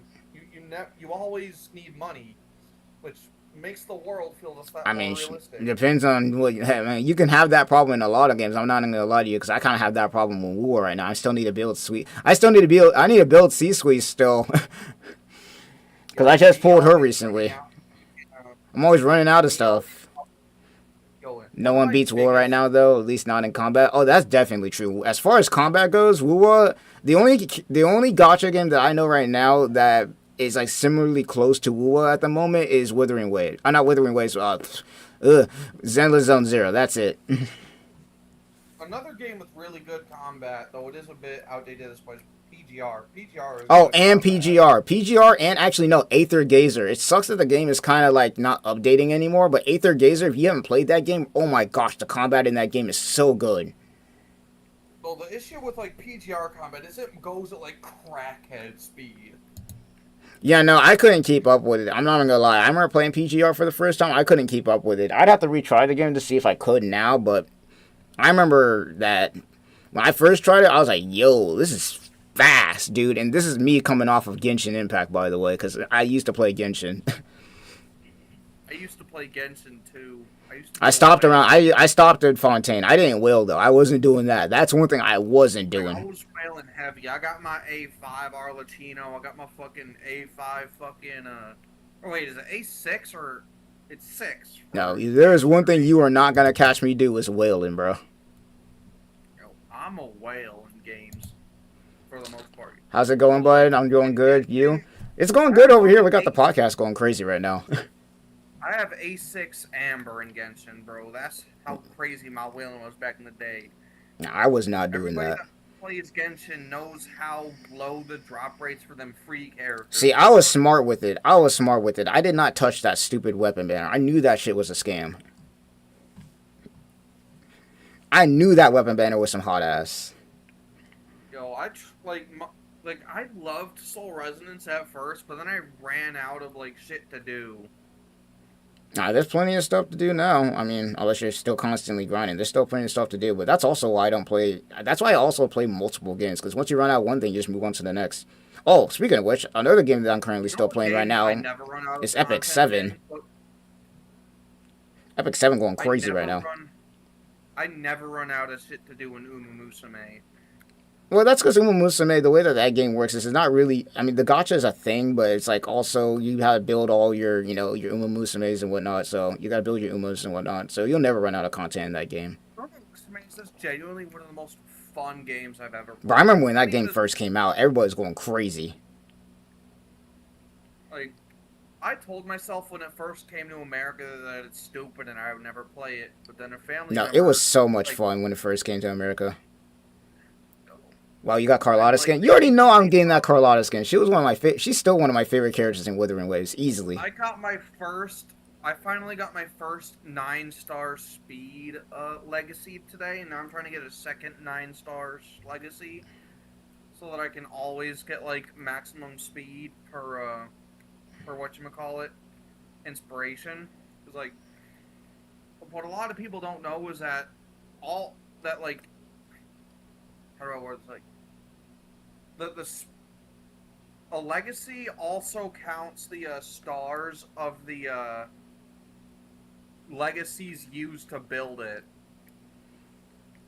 So, if you had 2 3-star speed legacies equipped, and then you get a 3-star speed roll on the legacy you're using with the 2 speed legacies, it'll be a 9-star speed legacy, and 9-star speed legacies are really good. And I finally got my first one, and now I'm trying to get my second one. And well, hopefully you can get that second one going. But we got a little bit sidetracked again. Let's get into the last episode, which just released today. Thoughts on the recent episode we just got. Toshiro Bankai, True Bankai technically. We got Kenpachi. On top of that, we got the Grand Ray Serum mixed with the Getsuga Tensho, and then yeah, they just cooked, bro. They cooked with this latest one. And then not to mention the OST going absolutely ballistic, like Shiro going absolutely crazy with the OST. Man, they did Toshiro's adult form so well, dude. It was actually peak. I don't know what the fuck kind of remix they were doing for Treachery when Gerard was popping off, but... Oh my god, that Treachery remix was nuts. Do you see a pattern in how many ice power characters are short in height, or be it anime or game? They're always like that. For whatever reason, ice users are always short. Like the Gran Ray Sero, like the original version of number 1 that version of number 1 hasn't played since Aizen shut it off, right? They did such a good job, bro.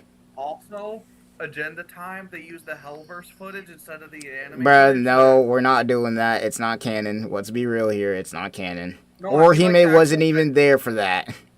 I know. I'm saying that the version of the fight, the old killer fight from that, is Kubo's preferred version. Oh yeah, no, that's beautiful. That's definitely Kubo's preferred version. But no, we're not gonna consider that being canon. Orihime wasn't there for that. Yeah, but like they did use the footage. They used the footage for it, but Orihime wasn't there for that.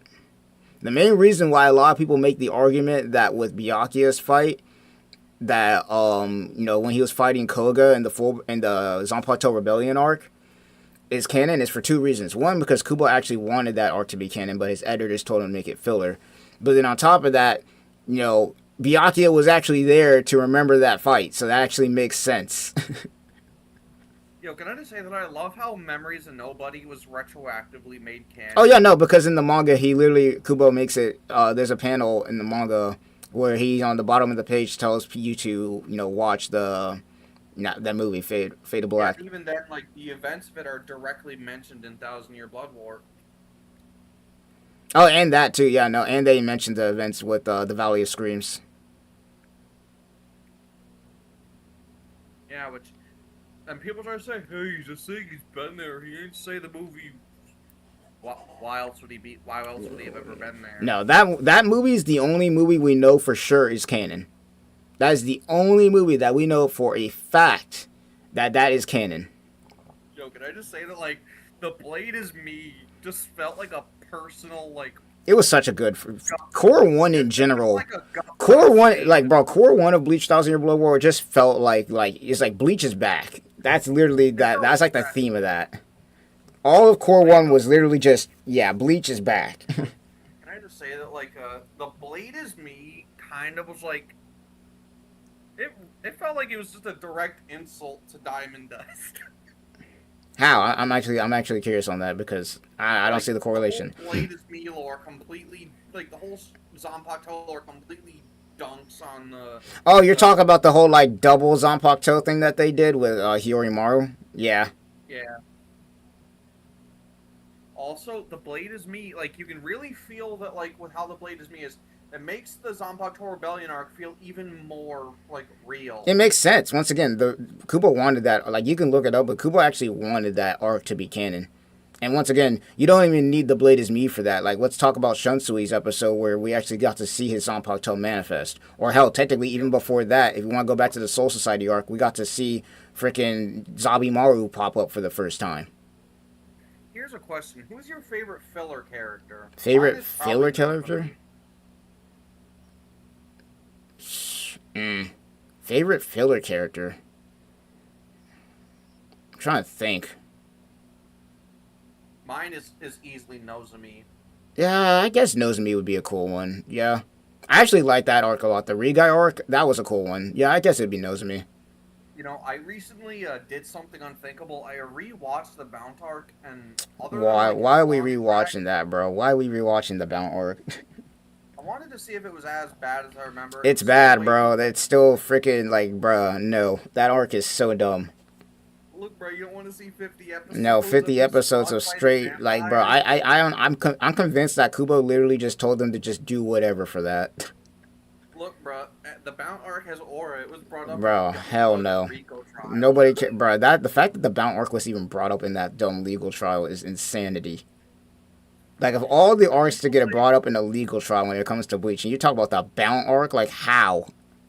the like apparently it was the person trying to compare the fake. She was trying to say the charges were filler. Yeah, which is crazy. Why can't To compare Kenpachi be in Jump the Force? Good question, actually. Why, like, Kenpachi, like, why wasn't he in Jump Force? He would have been perfect for that.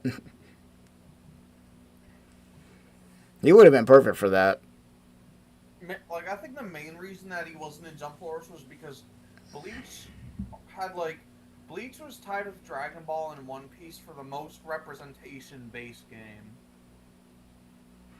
Most representation based game? What do you mean by that? Like Bleach and One Piece and Dragon Ball all had a 5 characters based game. Oh, that's what you mean. Yeah, no. That is true. Because I think Naruto at that point only had, like, what, 3, 4 characters? Wait, no. One Piece and Bleach had. Wait, let me do some. 4 characters base game. Dragon Ball had a. Wait, Dragon Ball, One Piece, and Bleach. I think all of them actually, and now I remember, I think all of them had more than at least 4 characters in the at least 4 characters in No, base game. base game, the 4 Bleach characters were Ichigo, Aizen, Renji, and Rukia. Fucking Yoruichi and. Yeah, Yoruichi and Adult Toshiro, and I think Aizen. Oh no, Aizen, not Aizen. Yoruichi and Adult Toshiro were DLC. Yoruichi, Toshiro, and Grimjow were Grimjow were DLC. DLC, yeah. I would say because of the number of episodes reduced in its end, I would have to be strict and say that the first 3 episodes required even more juice to shut up everybody. Yeah, I could see that. Once again, I think that the first 3 episodes, they try to stick towards the manga as much as possible, adding in a little bit. But once we get to near the end of Core 4, I would say around episode 6 or so, that's when I'm predicting that stuff is about to get crazy. That's my prediction. It's around probably episode 6. That is when we're probably going to be seeing some stuff get absolutely just crazy Take out a there. second to address how with Kenpachi seeing Oh yeah, no, we got to see his inner world and everything like that when he was talking to yeah, Yachiru. We actually got to see his inner world. I have a theory that flashback way back in the Soul Society was actually Kenny's inner world without him knowing. Probably. I could see that. No, that's definitely Kenpachi's inner I world. love how the words Bankai Dio were in specific were both Yachiru and Big Yachiru. Yeah, no, that was cool.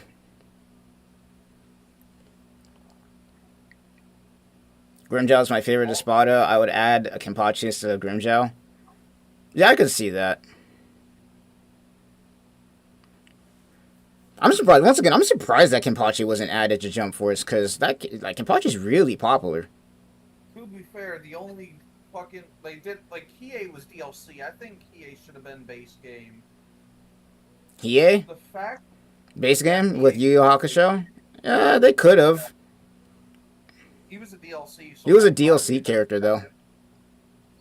we should have gotten Netero, man. Oh, from Hunter x Hunter? Weird to put in a game like that. It could be possible. Yo, they should have given. I'm not gonna lie, J-Stars was probably the best representation of a game with a bunch of anime characters in it that we've gotten so far. Because Jump Force was alright, but they were missing so much. J-Stars is the best representation that we've gotten so far. All the J-Stars, no, in my opinion, the best representation game we've ever gotten was the fucking DS game. With all the Shonen Jump characters in it? Yeah, Jump Ultimate Stars. Jump Ultimate Yeah. Stars? I don't know. I like J Stars better. Yeah, I think J Stars is a better game, but in terms of representation, they were like 300 something playable like 150 playable characters, 100 supports, and it was like there were different versions of characters, and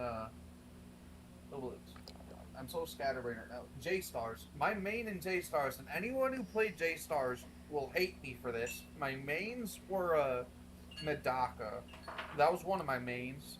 Very toxic character. Yeah, there was when those kind of games back then, they didn't balance a lot of the stuff. So there were some Then my characters that were just other main ridiculous. was Rao, the one of the most toxic characters in that game, but like he was fucking Fist of the North Star, one of my favorite manga and anime of all time. It's also a really goated manga, so Rao. keep that in mind too. I like it. I That was a would good use manga. Rao with Kenshiro as an assist, which was very toxic. Because Rao had that one move where he would like put the red bubble around him, and he go walk around, and anyone who entered the bubble would get blown the fuck up and take a ton of damage. Rao was toxic.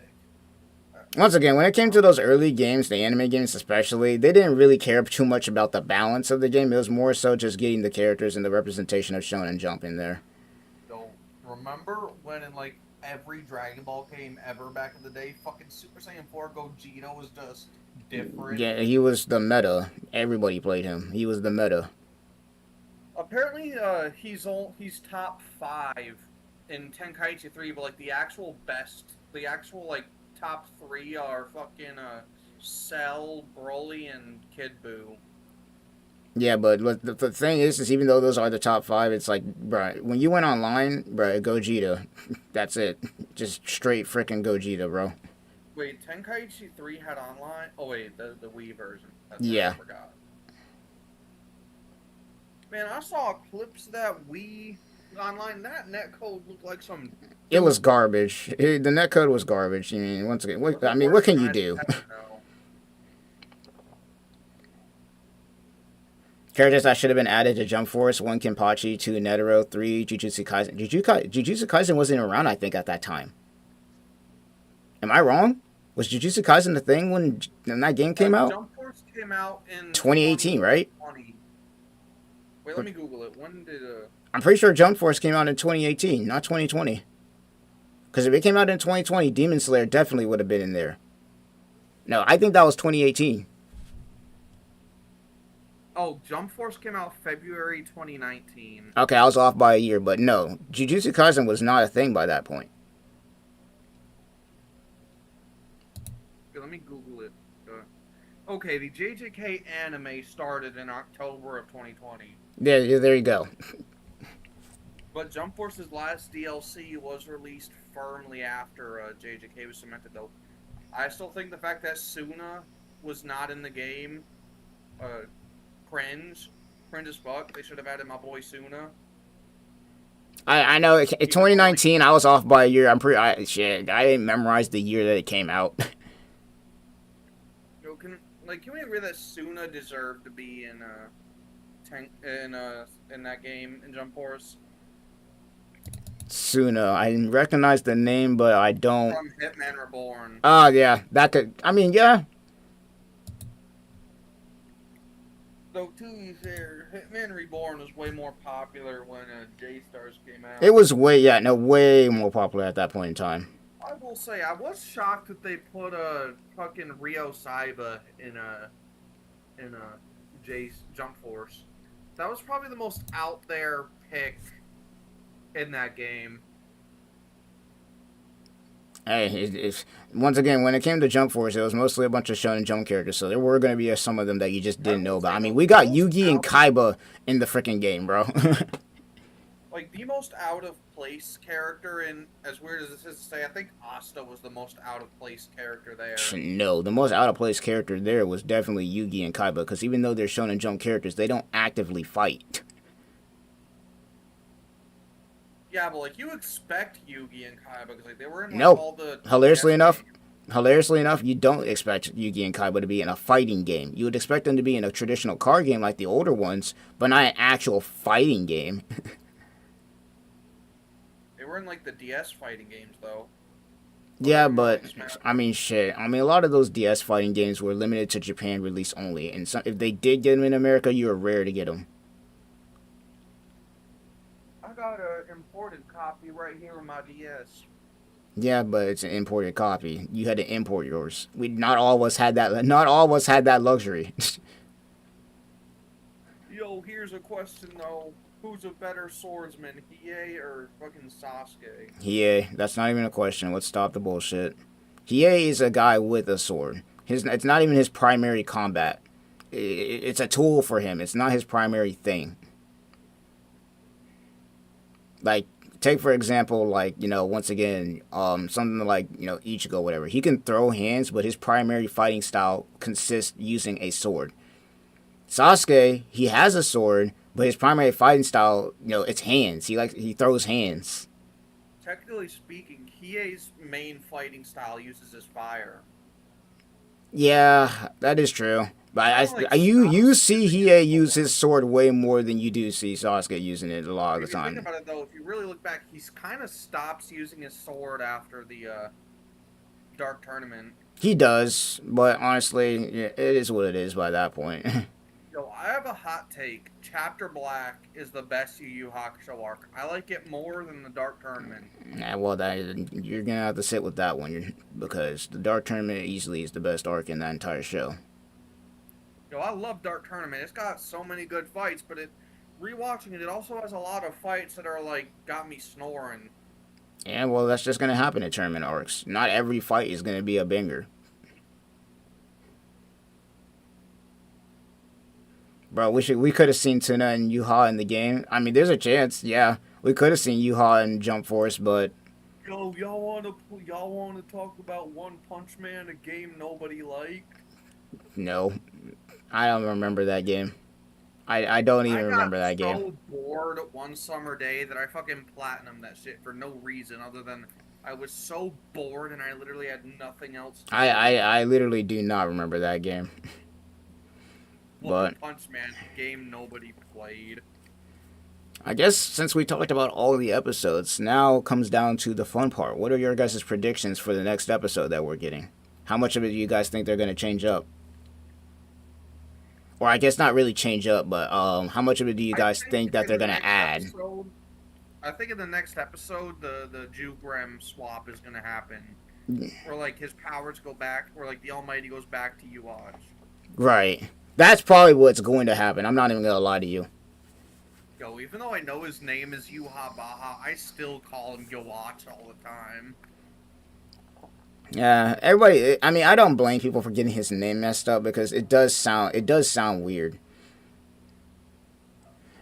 It does sound weird compared to how you would say it, and then how people actually say it, or like how it's translated. Ooh, what the hell was that? Like, is this bitch using an Elden Ring sword with the orange hair? Oh, you never seen this character for release before? Nah, I like stopped like shortly after. Yeah, no, this character is goated as hell. She's easily my number one favorite character in the entire game. Like, I stopped playing shortly after the update that had like the stop time arc or whatever. Yeah, no, this character is easily my favorite in the entire game. So I have a good reason why I stopped playing. Which was? It was making my phone way too hot. Yeah, no, the one thing with WoW that they still need to fix, and they are fixing it, they just did a live stream where they're talking about fixing it, is the optimization. Because PC and the phone were having problems. Completely unrelated to anime, but do you see that fucking Roblox banned Chris Hansen? Oh, yeah, no, I saw that. I saw that whole thing, which is crazy because they're getting sued right now, hilariously enough. Like, Roblox is getting sued out of their freaking ass. They're getting sued out of their ass right now. So it's actually hilarious that they banned him. It's in the gutter. It's like it looks like Ubisoft stock right now. It's in the gutter. Like, it sucks too, because I've been playing Roblox since I was like a little kid. I don't play Roblox, man. I was never interested in it. Like, I'm gonna be honest, I wouldn't. The only reason I still use it is because I've been on it since I was like 10. Which makes sense. Like, if you're playing a kid for that, if you were playing it since you were a kid, that makes sense. You know, I ain't blaming nobody for playing it. It's just that I never really played it. I was playing the only game that I could play that was similar to something like that was Minecraft, and I stopped playing that after I got into high school. Still play Minecraft too, though. Never. No, Been I able to played Minecraft a lot in middle school, but in high school I didn't play it at all. Like I play modded Minecraft so much. I don't play much unmodded though. Like there's a solo leveling mod that I have on Minecraft, and that shit is fun. There's a lot of Minecraft. mods in Minecraft right now. They got the Pokemon Minecraft. Was it Cobblemon? I'll try that Yeah, out and one day. before Cobblemon, there was Pixelmon, but Cobblemon is a way better mod and still gets updated. There's also a Digimon mod that I've never played. Yeah, Yo, but I'm gonna say this though about Digimon. Like, I was never a Digimon fan. Like, I never watched no Digimon growing up. Never played no Digimon games. One of my friends forced me to play Time Stranger. One of the best RPGs I've ever played. And oh I'm yeah, not no, even it's a a good Digimon game. guy. It's a good game. I remember playing the demo for that game. It's pretty good. In Jump Force, I would have seen Kenpachi versus Toguro battle. In reality, Kenpachi wins. Oh yeah, most definitely. Toguro is strong, but he's not beating Kenpachi, bro. Kenpachi is so strong right now that he can't even handle his own power. Like Yachiru literally is there just to make sure that she keeps his power in check. Because if he doesn't keep her power in check, then what's gonna end up happening is he's gonna end up blowing himself up or some shit. You ever notice how the power systems for Bleach and Yu Yu Hakusho are very similar? Like, they straight up got like strong demons like soul crushing each other, like on some Bleach shit. Oh yeah, no. By the time you get past the once again the Dark Tournament, by the time you get past that portion, they already stated that Yusuke could destroy the planet.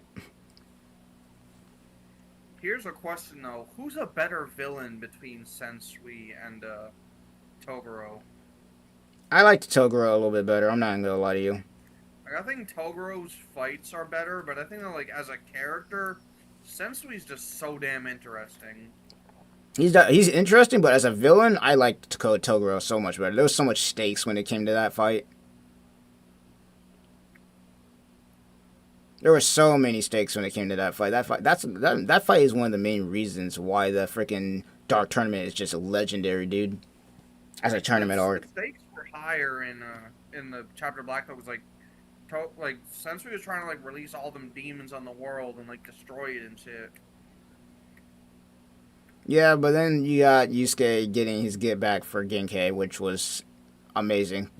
To be honest, I felt that was really I think that bringing Genkai back to life is one of the lamest. Yeah, no, that was dumb. I always wonder how close is Bleach and Dragon Ball and power scaling. Not even close right now. If we're talking about right now, no, not even close. Me personally, I argue, and maybe I'm just spitballing, but I argue that Bleach at least gets to the Buu Saga. Like, I think that like Bleach at the high end scaling is like now if you overglaze Bleach a little bit though, like if you're like glazing, then people say that he gets to Super, like beginning of Super, and then he stops. But me personally, I think it's realistic. I think it's realistic that Bleach stops at Blue.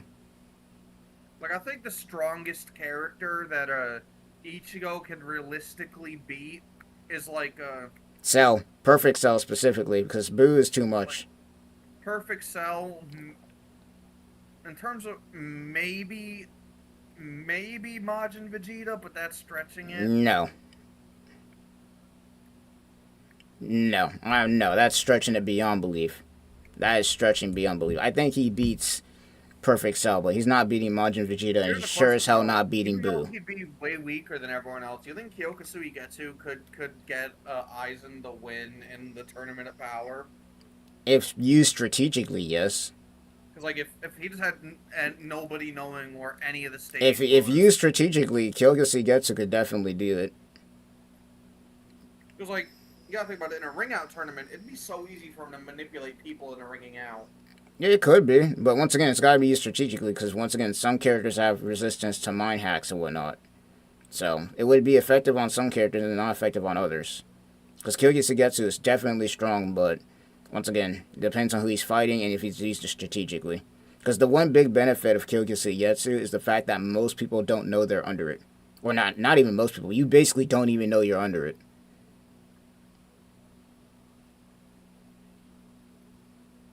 Sheesh is a fraud. That's crazy. Not Boo and not Kid Boo. That's what I'm saying. It's like, bro, like Bleach does. Like I once again, I say he gets to the Boo saga, but he's not beating Boo or Kid Boo. No, and he's sure not Majin Vegeta either. He gets to Perfect Cell, but after that, no.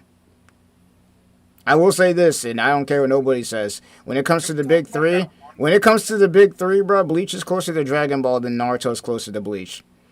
That's why whenever you do a fight with, One Piece and Naruto, it's a lot more entertaining because it's actually a little bit more fair, though Naruto is stronger, versus Bleach and Naruto, where it's like, what are we talking about? I'm probably about to start an argument. Who's stronger, Buhan or Kid Buu? Buhan or Kid Buu? In the Buhan. I'm firmly in the Buhan camp. Kid Buu. See, I don't think that Kid Buu is stronger than Buhan. I just think he's more dangerous because of how he acts. I think they're around the same, but I think that Kid Buu got more destructive power. No, I mean, it's like Ultimate Gohan is around the same level as like Super Saiyan 3 Goku. Yeah, but then you got something like Kid Buu and Buu, which is around the same power, or at least somewhere around remember, Goku was going Vegito with Kid Buu at Super Saiyan 3. Yeah. And like Buhan had Ultimate Gohan, who was around the same level as Super Saiyan 3 Goku. So basically, they're the same. Like I said before, they're the same. Yeah, but like y'all, that's an absorption though. That's like fusion amp. Well, then if we put him in his base form and there's no absorption, then he's getting fried. Then. Like I'm talking specifically Kid Buu versus Buhan. Yeah, I know. Kid Buu had nobody absorbed in him at the time, so he's fried. Exactly. Obviously with the absorption, then yeah, Majin, obviously with the absorption, then you got Buhan winning, but without absorption, then no.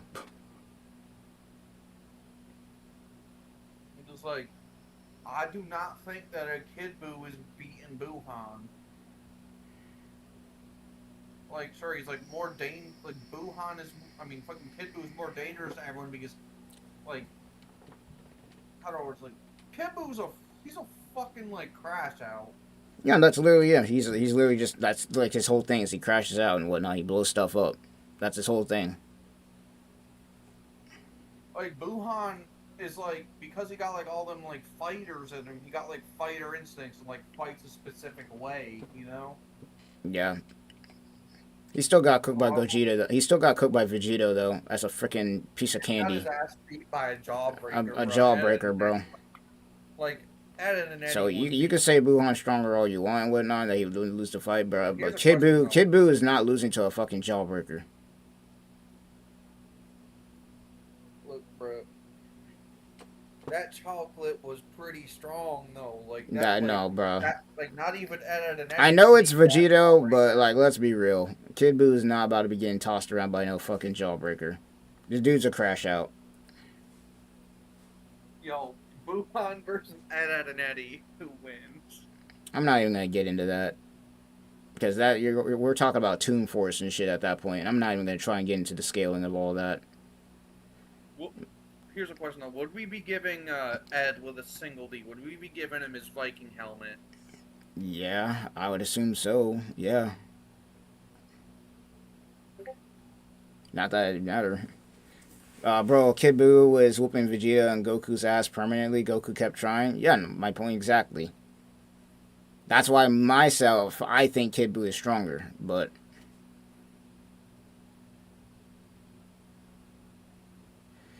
that's besides the point. My next question though is, I guess since we talked about the future episode that they're gonna be doing, who's the mystery character you guys think that's gonna show up for 1,000-Year Blood War?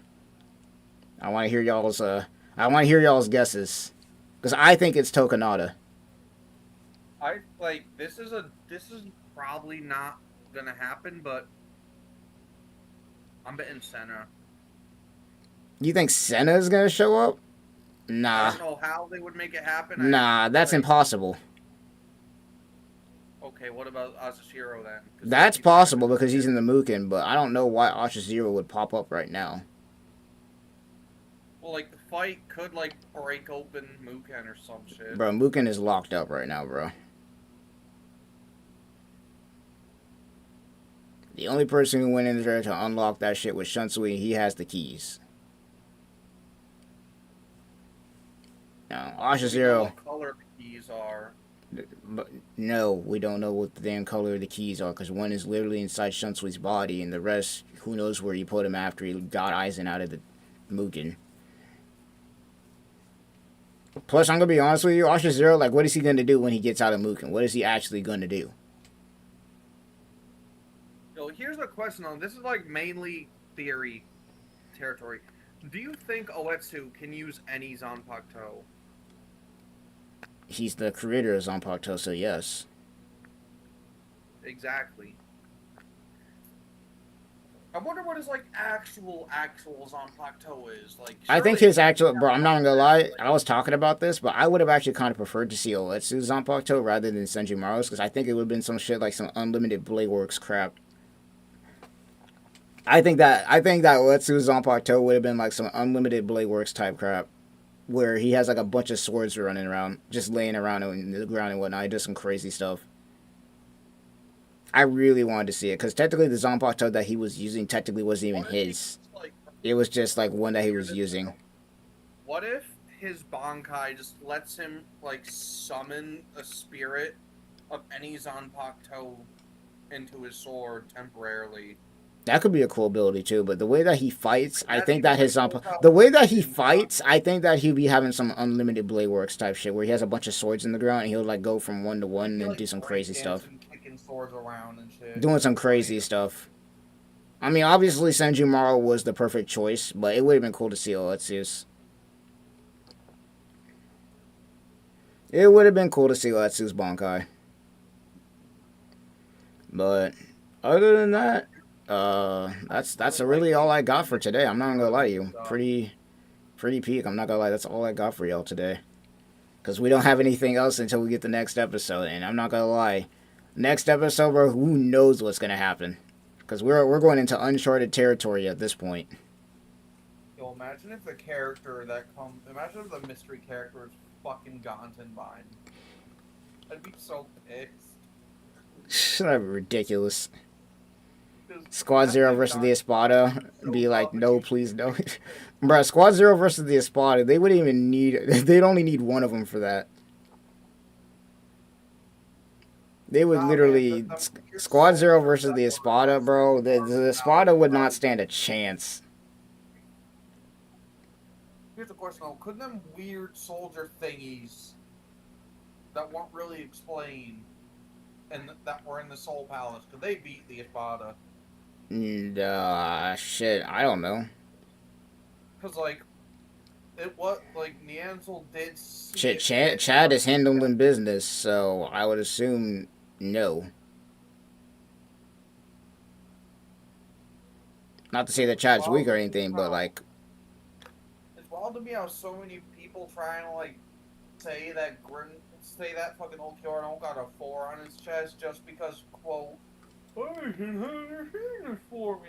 Like, that means he doesn't see it, doesn't mean he doesn't know about it. Let's be real here. The official rankings for the Espada are the official rankings. Like, let's be real here. The only reason Stark got lost to Shunsui is because he's lazy.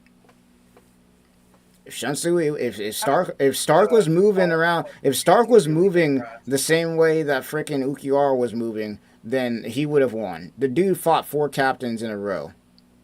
Yeah, and he only really lost. And he wasn't even trying. Keep that in mind. He wasn't even trying. And he got depressed. He didn't even want to, bro. He didn't even want to be there in the first place, dude. He literally said in the middle of the fight when he's laying on the ground, he's like, "Bro, can we just go home now?" Dude didn't even want to be there. Remember, Shunsui almost instinctively used Bankai, and the dude wasn't even trying. Like, Ukitake had to remind him, "Nah, bro, you can't use that shit around people."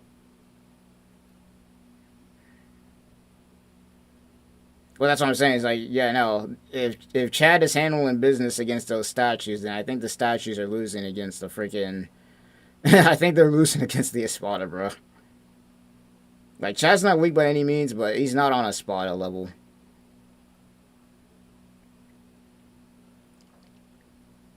It'd be cool if he was, though. Don't get me wrong. It'd be really cool if he was, but unless we see some crazy shit happen in the anime, unless we see Chad pull off some crazy stuff in the next 6 episodes, like really crazy shit, then I don't know about that. I will still never forget how Chad literally just killed a bunch of people in Thousand Year Blood War episode 1. He had to aura form, bro. He had to do it for the sauce.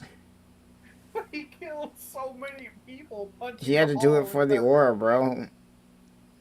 There was nobody home in the building. Think about that. Yeah, there was nobody home. The lights were just on. Nobody was home. Yo, man, why would the lights be on if no one was there? I don't know. People leave their lights on sometimes. A whole building, though? He killed people. I don't know, man. Shit, fuck it. It's aura. But is aura worth the lives of citizens? Yes. It is most definitely. It's almost like Piccolo said, bro. You gotta do anything for the ore farm. Yo, Piccolo be selling the bag just because he's more focused on looking cool. It always looks, the ore farm would be working though. It looks cool. Have you seen them ore farming? Yeah, I reacted to the entire ore farming tournament and the Dap Up tournament. That shit was so funny. This is just weird. I feel like the ore farming tournament kind of just ended without a conclusion. Well, I'm not really concerned because with all the new stuff that we're getting in anime, we're going to be seeing a lot more of that. Whether it be Bleach, like I already know that somehow, some way, they're gonna get some of these Bleach clips from Thousand Year Blood War for the ore farming tournament. You got Toshiro ore farming twice in one episode. Then you got Ichigo going crazy. Like, there's so much ore farming moments that you could take from just Bleach alone, let alone other anime and shows right now. Didn't even bother. Double ore farm, bro. Double ore farm. Bro showed up to Jiraiya's ore farm and went into there, froze him. Then he got into his adult form and froze him again and ore farmed on him. Yo, I love how in his adult form he didn't even try to correct Renji and Rukia. No, and that's the funniest part. I was waiting for that episode. I was literally waiting for that. It was like, oh yeah, I am his brother. Nice to meet you. I'm just thinking in my head now, imagine the future, and then it's like, oh yeah, Hitsugaya has an older brother, and then he's like trying to explain that.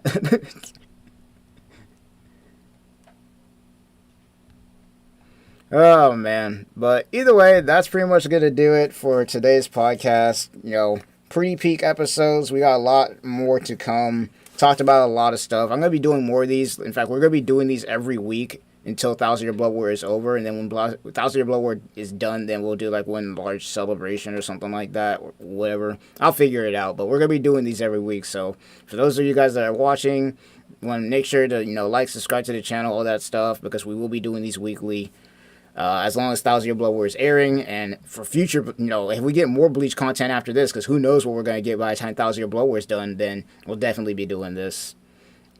For everyone that was here from the start of this episode, I apologize for my ADHD ass constantly going off topic. It be like that sometimes. It do be like that. But either way, hope you guys all enjoyed today's episode. We'll have episode 6 be happening once again next week, same time. I'm probably just going to keep doing all of these at the same time because it makes sense to do it that way. Because I don't know if I'm gonna be episode able to drops or whatnot. I just saw the notification today and I was free. Hey, it'd be like that. Once again, these are free to join for anybody who wants to join. All you gotta do is be in the Discord. Link in the description for those you guys want to join in there. I usually post a lot of the content that we get for Thousand Year Blood War Weekly in there every once in a while, and we also have the new, the YouTube notifications as well, so you can get notifications for whenever we drop either an episode like this or whenever we do drop new content. Because I'll be doing a lot of content. Make sure to like, comment, and subscribe, or else Orihime will aura farm in the middle of the night. Or else you have to fight Gerard. Make sure to like and subscribe, or you gotta fight Gerard. Well, yeah, like and subscribe, or you'll fight Mayuri. No, hell no, bro. You only fight if you dislike. You're fighting Mayuri. If you dislike, you're fighting Mayuri after this. But either way, that's going to do it for today's episode. Thanks for everybody who showed up. And for those of you guys who are here after the recording, you goated. Make sure you, like, subscribe. Try to hit 5K this year. We're already on our way there. And I have a lot more goated content for you guys to watch soon. So, I'm going to get out of here. Shouts to everybody who was able to participate. And if you want to join in the next one, once again, Discord, link in the description. And I'll be also making notifications for the next episode. It should be taking place once again next Sunday. So, without further ado, this is going to be ShikaiShinobi signing off. Shoutouts to everybody who showed up. And we're out of here. Real quick, don't buy Echoes of Aincrad. Jesus Christ. I'm pretty sure everybody figured that out already. Buy Grand Blue Fantasy Relink instead. It's way better. Hey, you ain't lying on that. And technically, the mobile game got Bleach collab, so that was cool. But we're going to get out of here. That game, the UI was just too weird for me. Yeah. We're going to get out of here, though, and we'll see you all in the next one. Peace.